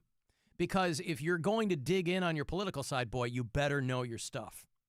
And it's not enough to be like, well, it shouldn't be like that. You know, I see a lot of people, and I'm a progressive. I see a lot of people on the progressive side who are just kind of going by vibes. And it's like, that's not, if you're going to activate yourself politically, you gotta know your stuff. And well, and that's the biggest problem. Everything today is based on opinion. Fact comes second. And that was part of what I talked this morning to Callie about on the drive to school. I was like, look, I'm never going to tell you how to think. I'm never going to tell you how to feel. But do your speaking in a box when you vote, right? Like, do things based upon fact. Learn about things and then make your decision. Don't jump onto things that other people are saying or you read online. Well, you know, I've had MAGA listeners or whatever, and we do have them in this audience. Of course. Who are like, oh, I thought you guys were so tolerant. I'm like, well, you know, the paradox of tolerance, okay? If you're familiar with this, a guy named Karl Popper talked about this many, many years ago. Saying that to maintain a tolerant society, you have to be intolerant of intolerance. Because if a society is so tolerant that it takes anything, you will be overpowered by ideologies that are trying to suppress other people. You will eventually be undermined because you are so tolerant, you'll be destroyed by those other forces. So a truly tolerant society has to actively work against intolerance. But how do you do that? By calling it out, preserving your own principles. But calling it out does nothing. At the end of the day, you're just having... I mean, actively, not verbally calling. I mean, activating people to... And that's the thing, right? When there's 89 million people that didn't go out and vote, those are the people that are bitching the loudest. Like, if you want to engage, if you want to be part of the process, be part of the process. Well, and different kinds of groups are using this to foment their own whatever, right? Like the Nazis are getting into this now. You might have seen the video of these white guys that were like White men fight back. Remember Charlottesville? It kind of had echoes of that. But they're in Huntington Beach, California, okay? That's a very affluent community. So a lot of white guys this just happened out here in Hudson, right? Where they had Nazis on the corner. Because they know these affluent communities are very polite, right? They're going to wag their finger. It's why Trump doesn't have the National Guard in Compton, right? They're not really going after the worst of the worst. They're going after the easiest. And that still gets their point across. So, yeah, you see Nazis in Hudson and nice communities. Try taking that to St. Louis. Try taking that to the west side of Chicago. Try taking that to Compton. They're going to hand you your ass. That's why they're on the street corner in Hudson. So, yeah, calling out intolerance, because it feels like everything is on the table now. You go back 10 years, if you had a president that was sending troops to occupy cities, he would have been impeached. Now, you're just like,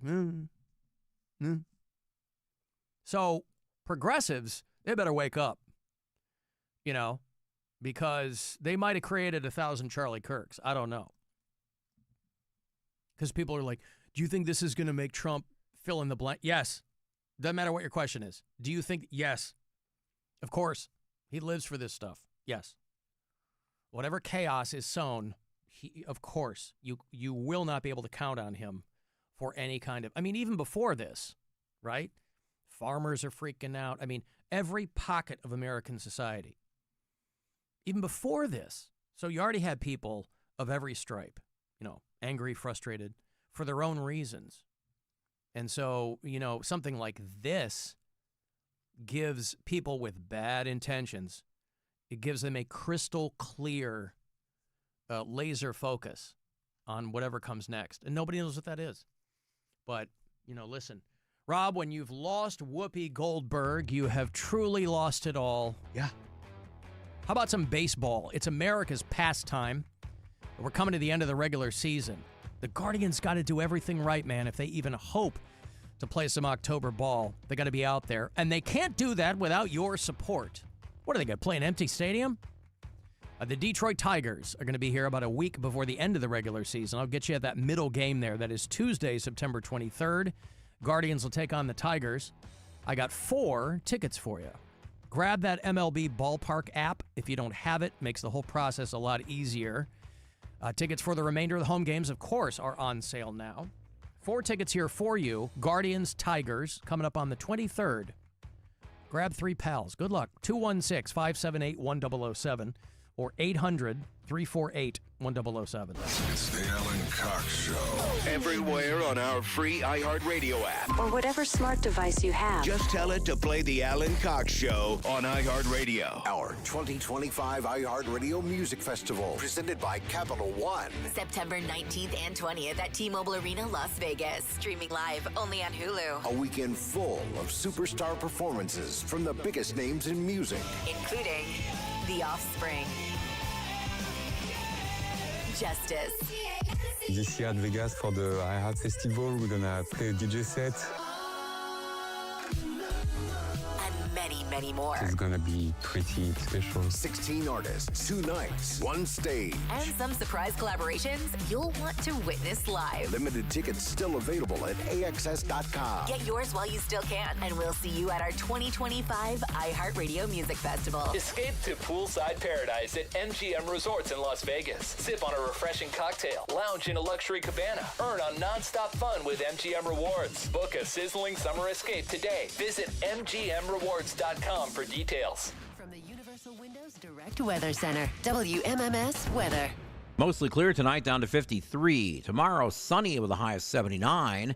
Saturday, mostly sunny with a high of 81. And there's a slight chance of rain Saturday night. This report is sponsored by Levin Furniture and Mattress. The luxury mattress buyout is on at Levin. Get a fuller Queen Beauty Rest luxury resort for the price of a twin, only $697. Plus free box spring and pillows. Plus 5-year special financing and free next day white glove delivery and setup. Now at Levin. The NFL season is rolling, and every touchdown can bring you closer to a payout with DraftKings Sportsbook, an official sports betting partner of the NFL. New customers, this one's for you. Bet just $5 and get $200 in bonus bets instantly. Plus, score over $200 off NFL Sunday Ticket from YouTube and YouTube TV. Download the DraftKings Sportsbook app and use code BUZZARD. That's code BUZZARD to get $200 in bonus bets instantly when you place your first $5 bet. Plus, over $200 off NFL Sunday Ticket from YouTube and YouTube TV. In partnership with DraftKings, the crown is yours. Gambling problem? Call 1-800-GAMBLER. 21 plus, Ohio only. Eligibility restrictions apply. Bonus bets expire 7 days after issuance. See sportsbook.draftkings.com/promos. NFL Sunday Ticket offer for new subscribers only and auto renews until canceled. Digital games and commercial use excluded. Restrictions apply. Additional NFL Sunday Ticket terms at youtube.com/go/NFL Sunday Ticket/terms. Limited time offer.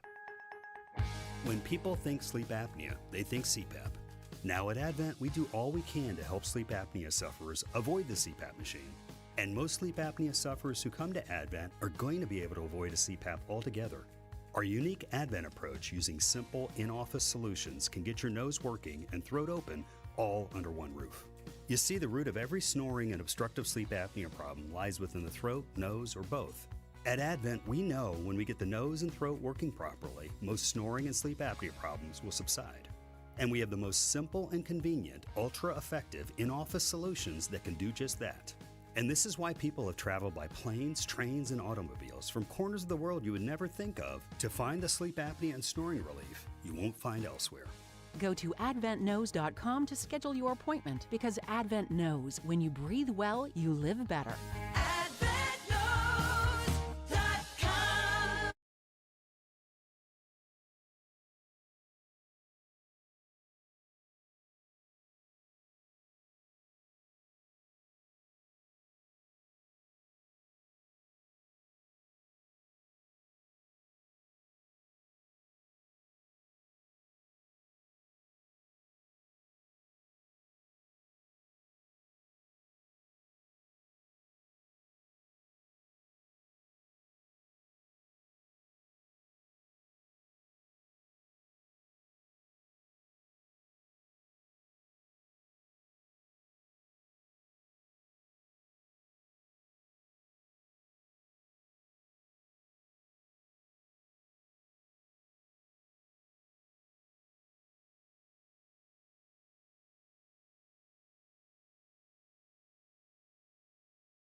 make.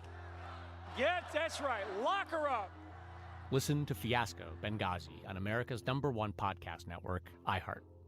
Follow Fiasco and start listening on the free iHeartRadio app today. Alan Cox. The sort of man we used to describe at school as a complete prick. The Alan Cox Show. On 100.7 WMMS.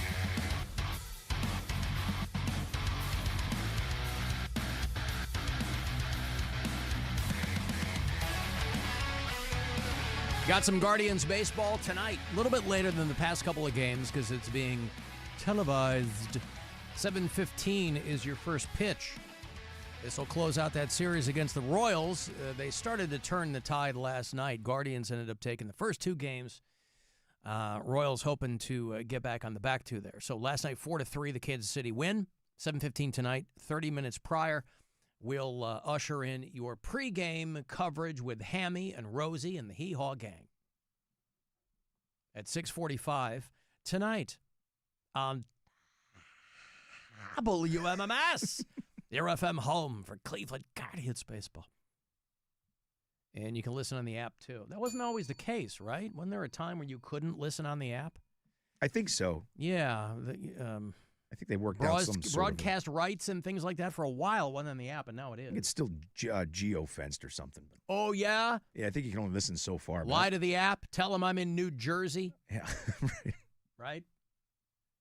Hey, Ricardo. Hey, Alan, how are you? How are you, man? Good. Roberto, how are you? Hey, man. What's up? Hey, real quick, I wanted to give my 2 cents out there. Political violence is a horrible thing. Yeah. Hot take, Ricardo. It's 25 years ago, I left my country. Yeah. I came here. It was turning a page, man.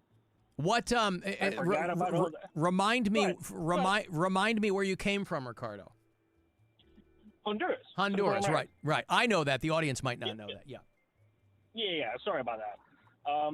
And it was thick over the 80s, 90s, early 2000s, man. I mean, these people were terrorizing the country, basically, killing each other. It was horrible. And so you leave, you come here. Yeah, turn the page, and it's America, great, amazing. Couple things here and there, history, right?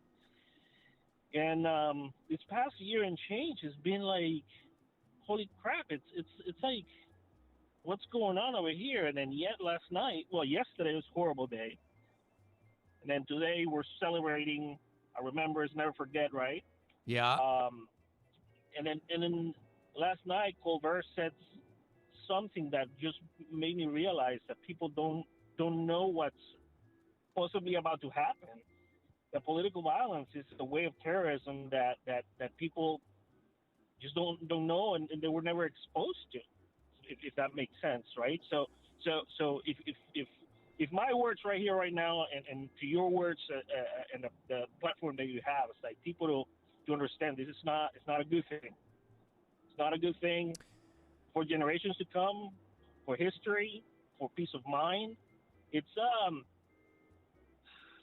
really hard. I mean, when you see that, we were lucky we didn't see the JFK and digital, but what we saw yesterday. Yeah. Yep. It should be an eye opener for both parties, for conservatives, for Christians, for progressives, for everybody, man. This is not right. We're better than this.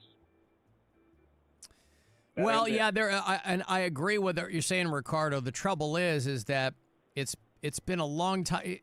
It's the confluence of a lot of bad things, which is you've kind of got an outrage industrial complex on the internet, combined with the fact that, we've been living in the Trump era now for 10 years, and a lot has come with that. And so now you're at a point now, I think historically, to the degree that we have been kind of complacent in this country, we have a history of really having to learn the hard way. You know what I mean? And sometimes things get really bad before they get better. And unfortunately, it feels like, once again, we just got to learn the hard way. And I don't know why it has to be like that. You know, when you talk about that Charlie Kirk video, which is just visceral and it's fast, it was one shot and done. And it was just, it is a modern analogy to the Kennedy thing. But you already see people who are taking that and saying, this guy's a martyr to our cause and blah, blah, blah, rather than kind of widening out and saying, man, this ain't good for anybody. It's not good for anybody. And so I don't know. I just feel like even before this era, historically, we just don't learn unless it's the hard way. And, somebody that's got your experience and somebody who shares that experience with you, all kinds of immigrants who came from other countries underneath, like, the Sandinistas or whatever it was when you left Honduras. Yeah. Whoever was running things. The Yugoslavian people to your tune, Eastern Europeans, everybody suffer in their countries. I mean, people suffer here too. My point is, Alan, and you make a great point that you have to hit bottom if you can bounce back up. I just want the people to understand that refugeeing themselves on civil unrest, civil war, that is not a good thing. Don't, please, people, seek help, talk to people, find refuge on a cold head. We're better and greater than anything that can come after this. Well, it also, we don't know the identity of this individual. We don't know anything about this guy, obviously, but violence is not the answer to anything. No matter how much, this guy was the most level-head guy that opened a platform, like you've been saying all day, yesterday and today, to have a dialogue. That's what we're about. And just to silence someone that's smart, just like that, that's not an answer. Well, sorry I'm on my rant. No, it's okay. I mean, I understand what you're saying. I mean, not to get on a huge tangent, but power is never given, right? Power is taken, and people who have it don't willingly give it up. And so historically and currently, it's always a fight to see who gets that. And the people who have it now, who are running the country, right? The people who have it now have shown no indication that they're going to be measured about it or whatever. So, I mean, that was kind of already ramping up to this, and it makes people nervous, and I don't know. But thank you, Ricardo. I appreciate it. Yeah. Thank you, Thank pal. you, guys. Have a good one. Love you guys. See you, dude. There you go. There's Ricardo. Moved here in the 80s from Honduras. Yeah, so he's seen it. He's seen what can actually happen when it gets beyond control. I mean, I'm with him. You want to live through that again? Hell no. The Cleveland Heights University Heights City School District has placed an employee on leave. Another one of these people who posted something going to lose their gig. People just can't modulate their feelings. And Charlie Kirk was supposed to speak at an event in Cleveland later this month. His organization was called Turning Point USA, and they were laser focused on kind of developing the next generation of young conservatives, and he was smart in that going on campus, which stereotypically, listen, I like to tell people and they get mad when I say it, but it's true. Reality has a liberal bias. You cannot stop progress. There's going to be ebbs and flows and fallow periods and bumps in the road, but you cannot stop progress, right? You can convince people that we're going to go back to some time that was great but never actually existed in the first place, and furthermore was great for one or two very specific parts of the population. A lot of other people, it was never great for them. But on campus, people think that they're bastions of liberal thought and blah, blah, blah, and they are. And there is also kind of a chilling effect on campus, too. I think of when I was in college 30 years ago, we had campus conservatives, and we had and they would have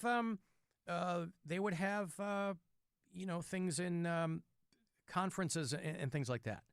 And I don't ever remember anybody flipping their lid over it. I'm sure there were some people, but it was like you didn't go. I mean, if you didn't, maybe you'd walk by and they were talking about something. Now, again, it was a different time, so you were talking more like Reagan conservatives, right? Conservatives in the early 90s on campus.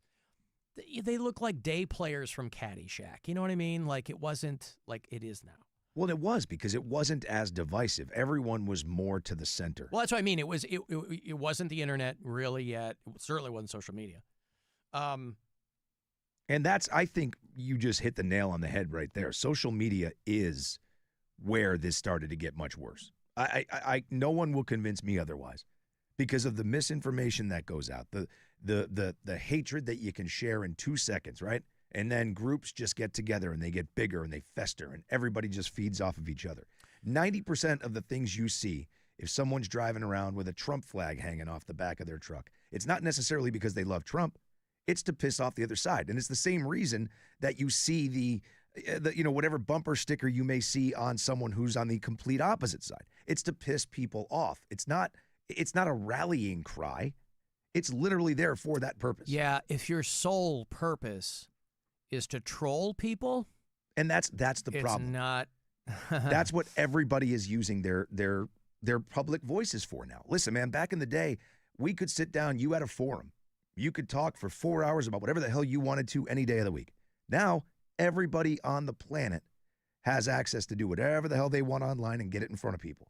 Well, that's scary. And also, you talk to like neuroscientists and things like that, or you watch these people discuss, and they're like, we are physically not able to rewire our brains fast enough to stay up with technology, right? Like, we literally are not ready for anything that's coming. We can't possibly be. Our brains are just not, evolution takes time, and we're just not ready for what is in front of us. Or anyway, Charlie Kirk had this Turning Point USA, and he was on this tour, and he's going to campuses, to his credit, right? He was going to places where he was not. There's a lot of people on both sides who want to preach to the choir, right? They want to be in front of friendlies.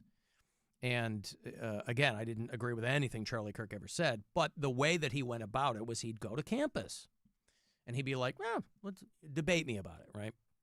Anyway, I guess he was coming to Cleveland later this month. He was going to speak at the Center for Christian Virtue. They've got their big thing downtown here on September the 26th. And so I assume that event will still continue. I would imagine so. I'm sure there's a tribute to him or something. But I guess somebody over there in the Cleveland Heights School District is being placed on leave. Yeah, I saw somebody else did that too. Guy that works for WTAM posted. Let me see if I can find it. It's basically the same thing. One of our guys? No, he didn't post it. He shared something that that someone shared holding a public office, and it's like, well, that's their heads are probably exploding down the hall TAM, right? Yeah, it says a guy in Fairview Park, Ohio, posted something that said a lot of good people died today. Charlie Kirk wasn't one of them. And he is the city council president of Fairview Park. Oof. See ya. I mean, I'm just saying, if you are a public figure, man, you've got to at least be more measured in your. I don't know. If you hold a public office, there's certain things you just cannot do, and that's kind of one of them. Something like that happens, you can't, dude. Come on, you don't know that as you're in some form of a leadership role. You don't know that you shouldn't post something like that. All eyes on everybody right now. Yeah. If I did it, I have a feeling like I'd get in trouble. You know what I mean? Just even with my job. And as I look at the text, I get a handful of people who are like flaming me. And by the way, if you're one of those people, you're falling on deaf ears. I mean, you are flaming me for no reason. I could not be more level-headed about this, right? You just are so in the tank for the other side. You are just, I don't know where you're coming from. I don't know. These are random texts from some people. But people who are going to lose their gig like that because, I don't know, you know, there are some organizations that are looking to cut people loose. So, I don't know. Don't know. But you certainly understand people's point where they're like, you know, it was the same day as another school shooting, and those same people, they are not up in arms about that. That's just the cost of doing business. So the people who are complaining that, again, this was a very visceral situation, but so is a school shooting. When a lot of little kids have seen their friends get shot up close, whatever, you know. For sure. And so, you know, somebody had posted that it's a uniquely American experience for CNN to have cut away from Charlie Kirk coverage to cover the school shooting in Colorado. But, yeah, so you understand where people take umbrage with where people's priorities seemingly lie. But that's a much larger discussion than anything else. I got to take a break. 35192, want to get me there? You can email at alancoxshow.com. Go watch on our YouTube channel and listen anywhere on the iHeartRadio app. The Alan Cox Show on 100.7 WMMS. Rover's Morning Glory. John says, I'm impressed with Charlie's grilling work. I've watched him go from a smart-ass hipster twink to a smart-ass hipster twink that does guy stuff. Yes, thank you. I appreciate it. I don't think I could be a twink when I weigh as much as I do. I think I've lost twink status. Maybe. Twunk. Twunk? Twunk, I guess. Is that like a lunk of a twink? A twunk? It's just a thick twink. Rover's Morning Glory. Weekdays on 100.7 WMMS and 24/7 on our free iHeartRadio app. Howard's Jewelry Center. So much more than a jewelry store. It's Rob from Mentality. It did not come as a shocker to me when I heard that my testosterone numbers were on the low side of normal and that maybe I should lose a couple of pounds. So we sat down and came up with a plan that is perfect for me. I started semaglutide. I started testosterone treatments just a couple of weeks ago, and I'm already starting to feel better. I'm noticing a difference. I'm not as tired. I want to be doing things. If any of this sounds familiar or you just want to learn more, mentalityhealth.com/radio. Make an appointment and take back your fire. When your name's on the paint job, your primer better hold up. Painters trust Kills primers for serious adhesion, stain blocking, and a finish that lasts.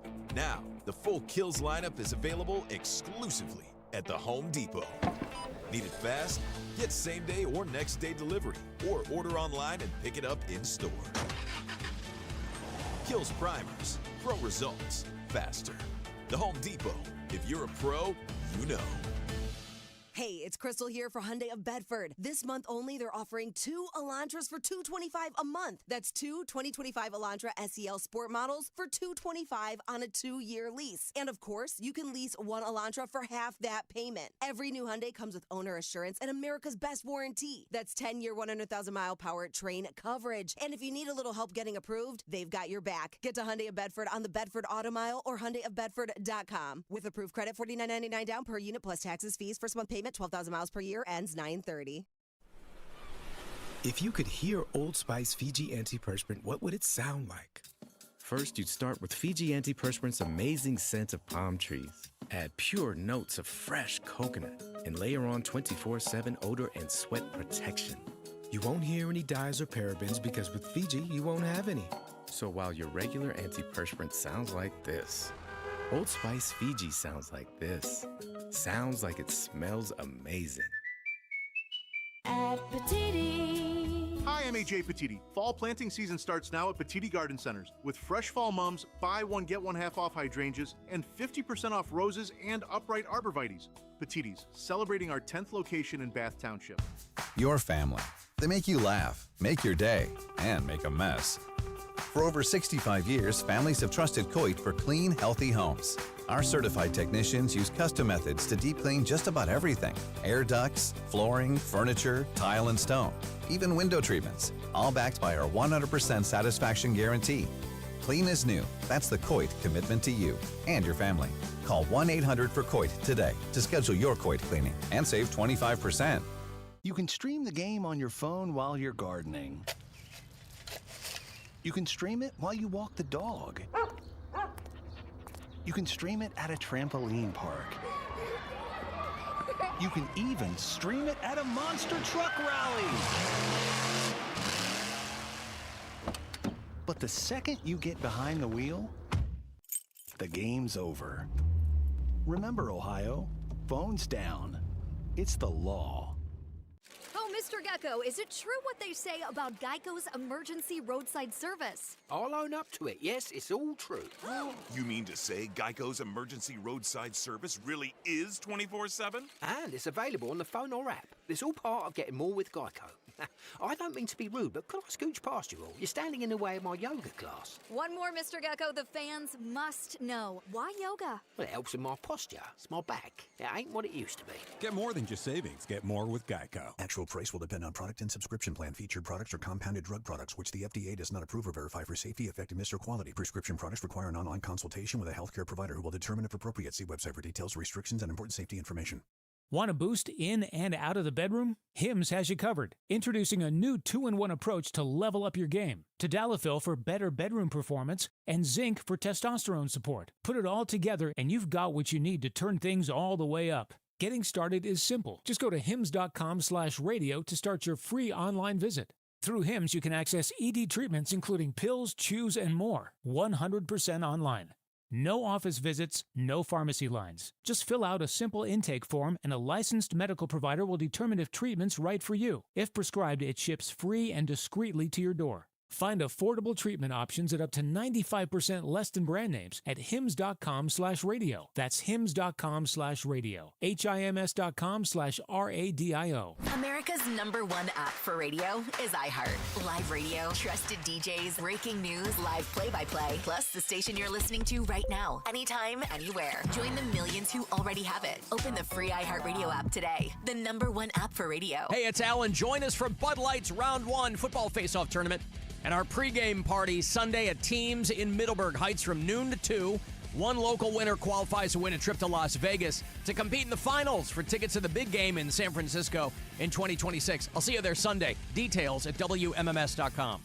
Spend your weekend at Progressive Field. The Guards take on the White Sox September 12th through the 14th, and district tickets presented by Miller Lite are just $20, including all fees. Meet at the corner bar, hang out in the terrace hall, or watch from the drink rails. District tickets on sale only at CLEGuardians.com. Enjoy substantial savings at Get Go Cafe and Market during Steaktember. Until September 30th, order any half steak sub for just $5.99. That's $1 off the bold flavors of the new tangy Southern Pimento Cheese Steak Sub or the spicy Ghost Pepper Steak Sub all month long. Prefer to customize? Build your own juicy grilled steak sub with fresh ingredients, all for just $5.99 during Steaktember at Get Go Cafe and Market. Better believe it. When you're hiring, have you ever felt like you're missing out on meeting truly great candidates for your roles? It seems impossible to find them, but they have to be out there somewhere, right? Well, they're not hard to find when you know where to go, and that place is ZipRecruiter. And right now, you can try ZipRecruiter for free at ZipRecruiter.com/free. ZipRecruiter helps 10 million people with their job search every day. And because these people are actively looking for jobs just like yours, it's easy to find the right person right away. In fact, 4 out of 5 employers who post on ZipRecruiter get a quality candidate within the first day. But if you're not using ZipRecruiter, you're missing out. So see what it's like when the impossible is easy. When you go to ZipRecruiter.com/free right now to try ZipRecruiter for free. Once again, that's ZipRecruiter.com/free. ZipRecruiter.com/free. Never miss out on great candidates with ZipRecruiter. Traffic. From the Oak and Elk Traffic Center, for an injury lawyer dedicated to every client every day, call 1-800-ELK Ohio. Still some very heavy traffic on the inbound East Shoreway between East 55 to 77. A slow go between Hilliard and Detroit, and then again Nagel to Route 611. A fender bender being cleared on 77 North near 480 Split. An accident reported in Brook Park on Route 237 at Eastland Road. 77 South is pretty heavy between 490 and Grant. Jackie Robertson, the Total Traffic Center. This report is sponsored by Levin Furniture and Mattress. Visit levinfurniture.com/coupon for 25% off all Lazy Boy and Flexsteel, 40% off all outdoor furniture, 30% off bedrooms and dining. Ergo Comfort Mattress, $199. 5-year special financing, only at Levin. From the Avon Lake Chrysler Dodge Jeep Ram Studios, We say yes. The buzzer. The home of the buzzer. The buzzer. This is 100.7 WMMS. Cleveland. Call the Alan Cox Show. You don't deserve anything. You deserve to get smacked in the face and kicked in the dirt. 216-578-1007 or 1-800-348-1007.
I think you sent me the article about Nikki Sixx. Yeah. It says being a rock star is overrated. It probably is now. He's been a rock star for a long, long time, right?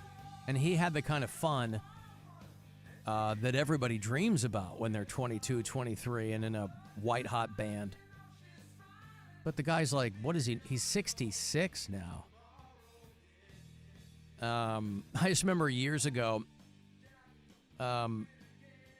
Premiere is still part of this company, yeah? Yeah. Premiere is the syndication arm of this company. And years ago, I was a part of Premiere because I was filling in for syndicated hosts. There was one producer in L.A. at Premiere. I was out there for some event, or I was meeting with my agent or something, and one of the Premiere guys goes, hey, I want to show you around the studios. I was going to be doing fill-ins for syndicated hosts from here in Cleveland. I did it a couple of times a month. And Nikki Sixx used to do a radio show for Premiere. It was on WMMS back in the day. It was called 6 Cents. Yep. Get it?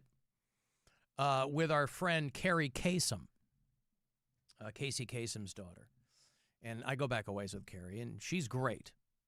She's a piece of work. But she was his first co-host. I think she left, and he ended up with somebody else.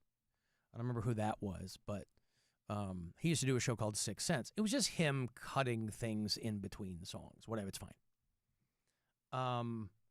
It wasn't great. He always sounded a little... The best part of it was like when he would offer anecdotes, right? When he was just kind of talking about things that had gone... Because he had tons of them. So it was a perfect fit for him to do something like that. It was just a little clunky, whatever. But I mention this because when they were touring me through the Premiere studios, this guy he opens his door and he goes, this is where 6 Cents does the show. And I was like, oh, I figured Nikki was just doing this on the road. It was this were you ever in there? Did you ever go to the Premiere studios? No, but I know where everything is, yeah. Yeah, it was a huge studio. I was like, boy, this is a nice studio that probably never gets used. Yeah, he was always recording everything on the road. That's what I mean. I mean, Yeah. he's probably in this opulent, massive, cool-ass, well-lit studio. But again, that's what those studios are for. When people are around, they go in there and I'm sure take some pictures or whatever. But Nikki Sixx is not a young man anymore. And these guys are doing this Vegas residency. And he says he's kind of fallen out of love with touring. And you can't really blame him. I mean, these guys have money. You have the added deficit of the fact that the longer you do this, the more people are focused on Vince Neil. Yeah. And his inability to sing. And what you don't want is the entirety of your career culminating in people pointing and laughing at you, right? Nikki Sixx's bona fides in rock and roll are solid, right? The guy came back from being dead. Like 8 from times.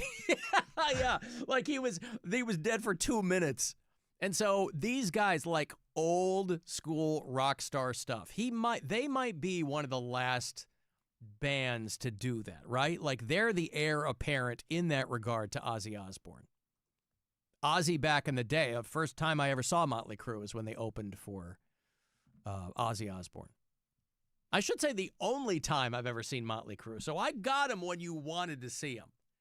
Only time I ever saw Motley Crue that I can recall was when they opened for Ozzy. So it would have been that first or second tour. And, boy, that's when you wanted to see him. I mean, Ozzy at the time was like, I don't know that I can keep up with these dudes. And now, Tommy Lee's got this hot wife, and, they're back and forth as to whether or not they're going to stay together. But for now, they're intact. And Motley Crue didn't play that Ozzy farewell gig because they had something going on. Somebody was sick, or I don't know what it was. Vince Neil had passes for a buffet.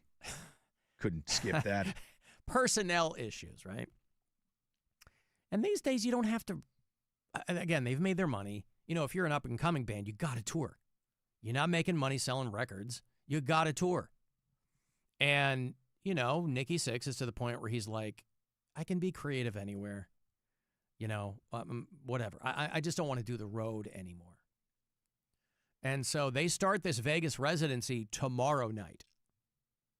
And he's like, after that, I don't think we're going to do. They're doing 10 shows in Vegas with Motley Crue. How many times have they said this? It sounds like it's like Kiss. This is it. We're done. Yeah, but it was 10 years ago. These guys made a big show of we're never touring again, and we signed a thing in blood. It was literally like a year later. They're like, hey, we're back. That's what I'm saying. But that was 10 years ago.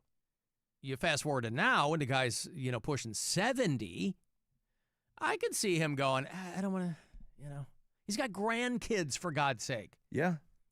When your favorite rock star goes, I want to spend more time with my grandchildren, and he's got a 6-year-old. So he's an old dad like me. I mean, I ain't that old. He's 60. He had a kid when he was 60. I got a 9-year-old. I'm 54. Well, and he's sober. So being on the road sober is different. But he's been sober a long time. No, for sure. Yeah. But, I mean, being old and not wanting to do any of that stuff all makes sense. Like, I get it. But, I mean, saying, like, you need to know your audience is all I'm saying. Right? Like, you're going to talk about, oh, I don't want to be a rock star anymore. It sucks being on the road and everybody kissing your ass 24. So I'll switch with you. You want to switch spots? Yeah, Come on. but it would have been, like I said, it would have been fun in 1982. When you're 66 and you don't have groupies anymore, and the women who are in the crowd are your age. Not all of them. So you're looking out and you're going, Not all of them.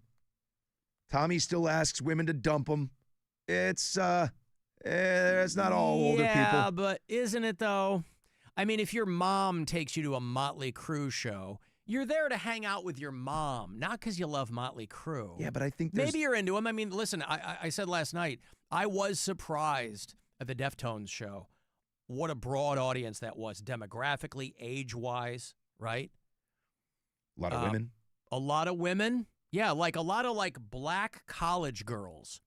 A lot of Latino guys. And I know they're a Latino band, but it's it was so cool to see the depth and breadth of that Deftones audience. Because I think you get it in your head that the crowd for a band like 9 Inch Nails, that's a very white audience. Nothing wrong with that. I'm just saying as a matter of observation, the Deftones have a really broad fan base. Ages, vibes, you know what I mean? So it was very cool. I guarantee you're not going to see that tonight. Eric Clapton. Yeah, it's going to be very white and very old, is my guess. So the Crue kicks off this Vegas residency tomorrow night. They do 10 dates. They were supposed to do it back in March, but Vince Neil had to undergo a medical procedure, they said. Stomach stapled? Well, I mean, judging from how he looks, it was not gastric bypass surgery, But Mick Mars isn't in the fold. It's John 5. Imagine you're John 5 and you join Motley Crue in the last 2 years of them being around. Yeah, it's fun. You're with Motley Crue, but you're like, okay. That's just the take the dough gig. Yeah, of course. Making way more than if he's, running around doing his John 5 solo stuff. Right. But he came from what? Marilyn Manson's band? Is that where he? I think so. I associate John 5 with Manson, if I'm right. But I mean, Tommy Lee, Nikki Sixx, these guys still look good. You know, they've been dyeing their hair for 40 years, so they look the same. And, yeah, they're in good shape, you know. But you never know what's going on under the hood. Sure. So he's like, yeah, I don't want to be out here. Nikki Sixx is in very quickly. I don't know if you've seen, we were talking about Apple TV earlier. He's very quickly in the trailer for a documentary called Video Killed the Radio Star. Did you watch the trailer for that? No. I thought it was a Hulk Hogan sex tape documentary, and it is, but I think it's mostly a Bubba the Love Sponge documentary. Oh, this is the one Bubba made? Yeah. Okay. So, like, he's in it. Tim Sabian's in it. Like, you know, I'll watch it. I couldn't care less about Bubba the Love Sponge, but that whole story is wild. And so that's dropping. I don't know if it's on now. It's 2.5 hours. It's called Video Killed the Radio Star. Because it's Hulk Hogan banging Bubba's wife. Gawker, right? Getting blown up because he sued him. Yeah. There was a lot of spinning plates there. I remember when I was a kid, I was probably in junior high, and Bubba the Love Sponge was on at night in Chicago. He was on B96, which is this, like the Heritage Top 40 station in Chicago, B96. And they put Bubba the Love Sponge. That's a weird place for him. Well, he's from Indiana. And so for him, he was probably like, he was closer to his family, maybe. I know, but that show. Yeah. That's an odd fit for that show. Well, for a long time, though, he was on top 40 stations because his stuff kind of lent itself to kids. I don't know. But, you know, you're talking, I shouldn't say that. It probably wasn't junior high. It was probably maybe high school he was on. He's like, yeah, hey, where you calling me from, man? Yeah, you gotta take that phone and rub it on you. Yeah. Yeah, all over you, baby. That kind of show. And even as a kid, I'm like, what the hell is this? And they blew him out after like 9 months, you know, until he kind of found his footing. But that was my one and only exposure to him. But I knew who he was, obviously, in the business, right? He's like the bulk of his career is in Tampa. Yep. And always in trouble. Well, but, you know, years ago, this company had a giant, giant boner. I don't know why. This company had a giant boner for me to do mornings in Tampa. And I go, guys, I'm not going to Tampa. I'm not. I don't know anything about it. And frankly, like, why do I want to try to do a show when, like, the whole city is like a Bubba the Love Sponge city, you know? Yeah. You got to play your cards right. I mean, there has to be some strategy. And I'm like, that's not like a big move for me. But I don't even know if he's still on. I don't know. I think he does a podcast, but Okay. he's like, I mean, that guy's been fired from every radio station in Tampa. Like, they keep trying to bring him back, and then he does something stupid and he gets fired. Like, he's just the guy's a Well, mess. I felt like if he hung out long enough, it might come full circle for him because there are like stations in red states where they're flipping them to like, they're really trying to draw like a MAGA crowd kind of. And so I know, I don't think he's that guy, but I was like, you know, there's probably no shortage of people that would dig his show. I don't that know. weird character-driven, like just kind of gross radio is not. I don't know, man. I know nothing. I think it's been played out. I only heard him when he was doing that night show in Chicago. I never heard like his big show that he he did that blew up in mornings. Tampa. He did mornings in Hartford when Stern was on there, and he just got smoked. Oh, really? Yeah, they put. Oh, I mean, okay. he was syndicated. He wasn't there, but Stern was on the big rock station, and they put Bubba on the alternative station. Well, he brought him over to Satellite for a cup of coffee. Yeah, and yeah, and it got stale quick. I didn't hear it there either. I didn't know what I just didn't hear it.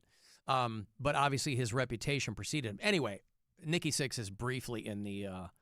I didn't even know this is a thing until it like popped up in the suggestions. A trailer for the document Video Killed the Radio Star. Nick Hogan was trying to sue him for it or something, wasn't he? Yeah, he was. And Nick Hogan, by the way, is the sole beneficiary of Hulk Hogan put everything in his will to Nick. Oh. Now, I think it's $5 or $6 million, and there's some debt in there too. But like Brooke Hogan famously was like before her dad died, she just didn't want any of the mess. So she's like, take me out of your will, which he did. But the whole, you know, and Hulk remarried. Like he's got a widow. But he made Nick the sole beneficiary of the whole thing. Imagine the life that you were in the public eye for close to, 50 years? Yeah. And your net worth at the end of all of that is $5 million?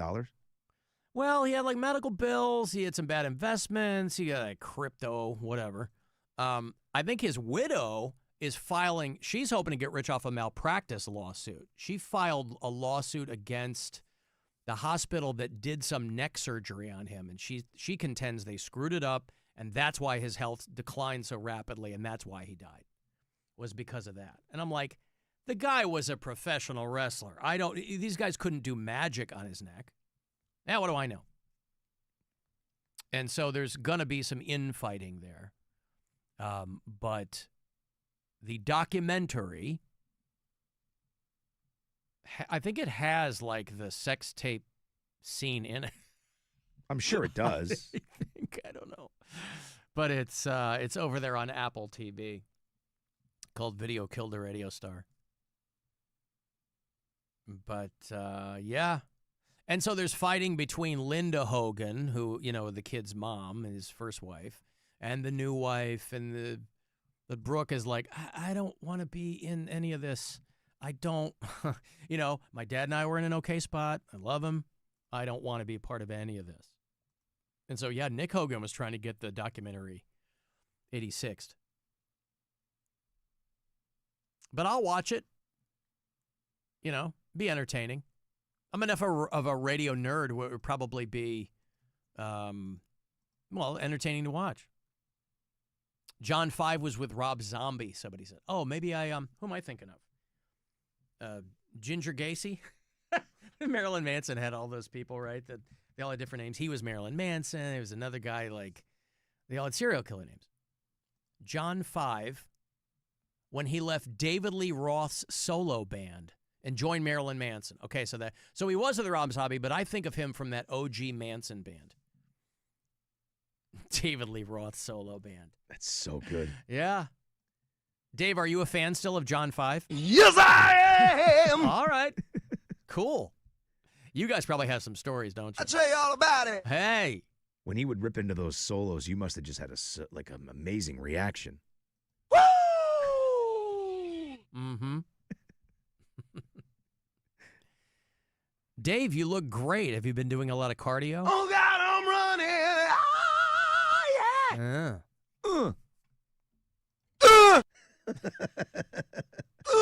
That's my favorite. I like that one. Short and sweet. Uh-huh. Nobody can do it like him, though, boy. Say what you want. Nobody expects you to hit those notes now. And you're not gonna. But you did. Nobody else is hitting those. Yeah, Steven Tyler, Dream On. But where's the one where he keeps going? No, not that one. No, where's the one where he keeps going? It's a long version of that one. Yeah, it is. Where is that one? No.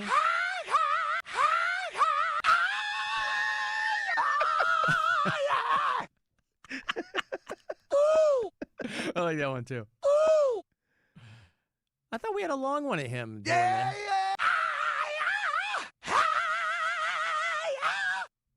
Oh, where's the long one? It's that, but it's long. Yeah. Wow, I don't know. I played it before.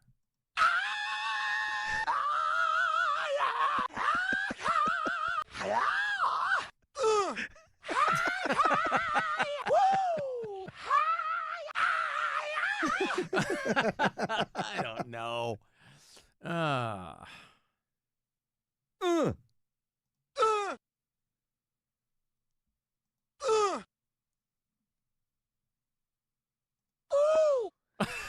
That's him being coy when he's trying to seduce. God damn it, baby, no, I ain't lying to you. I'm only gonna tell you one time. Yeah!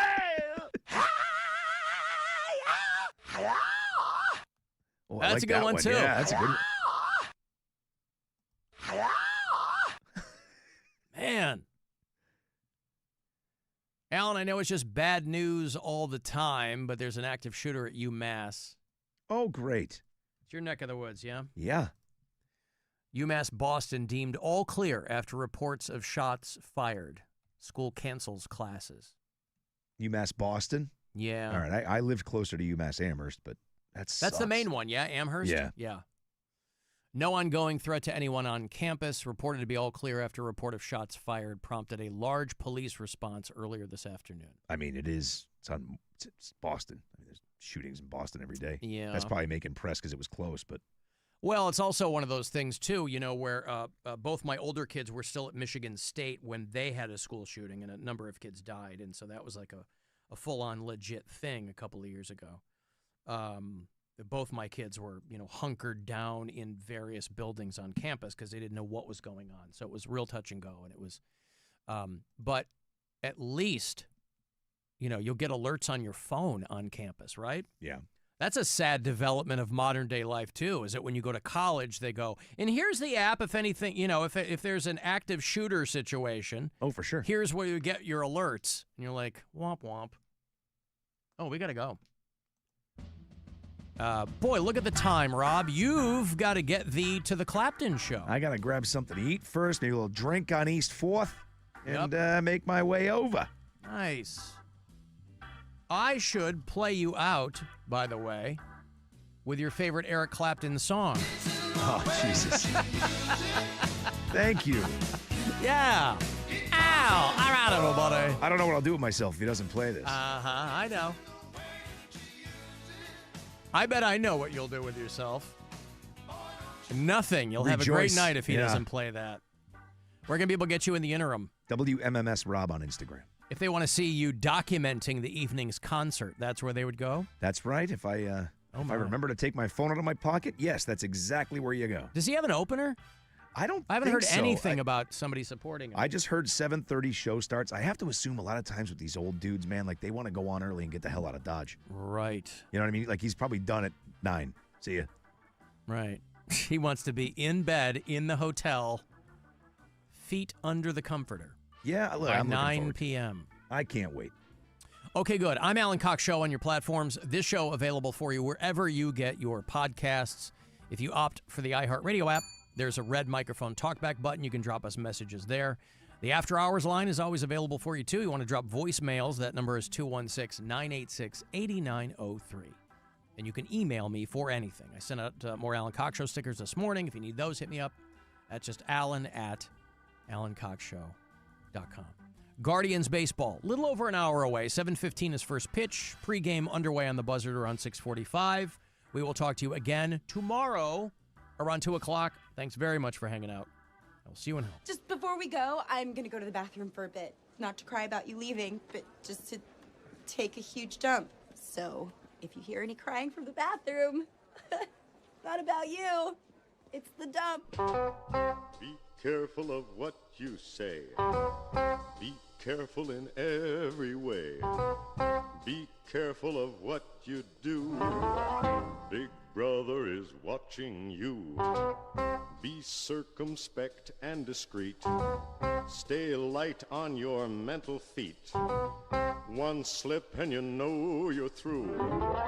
Big Brother is watching you. Confide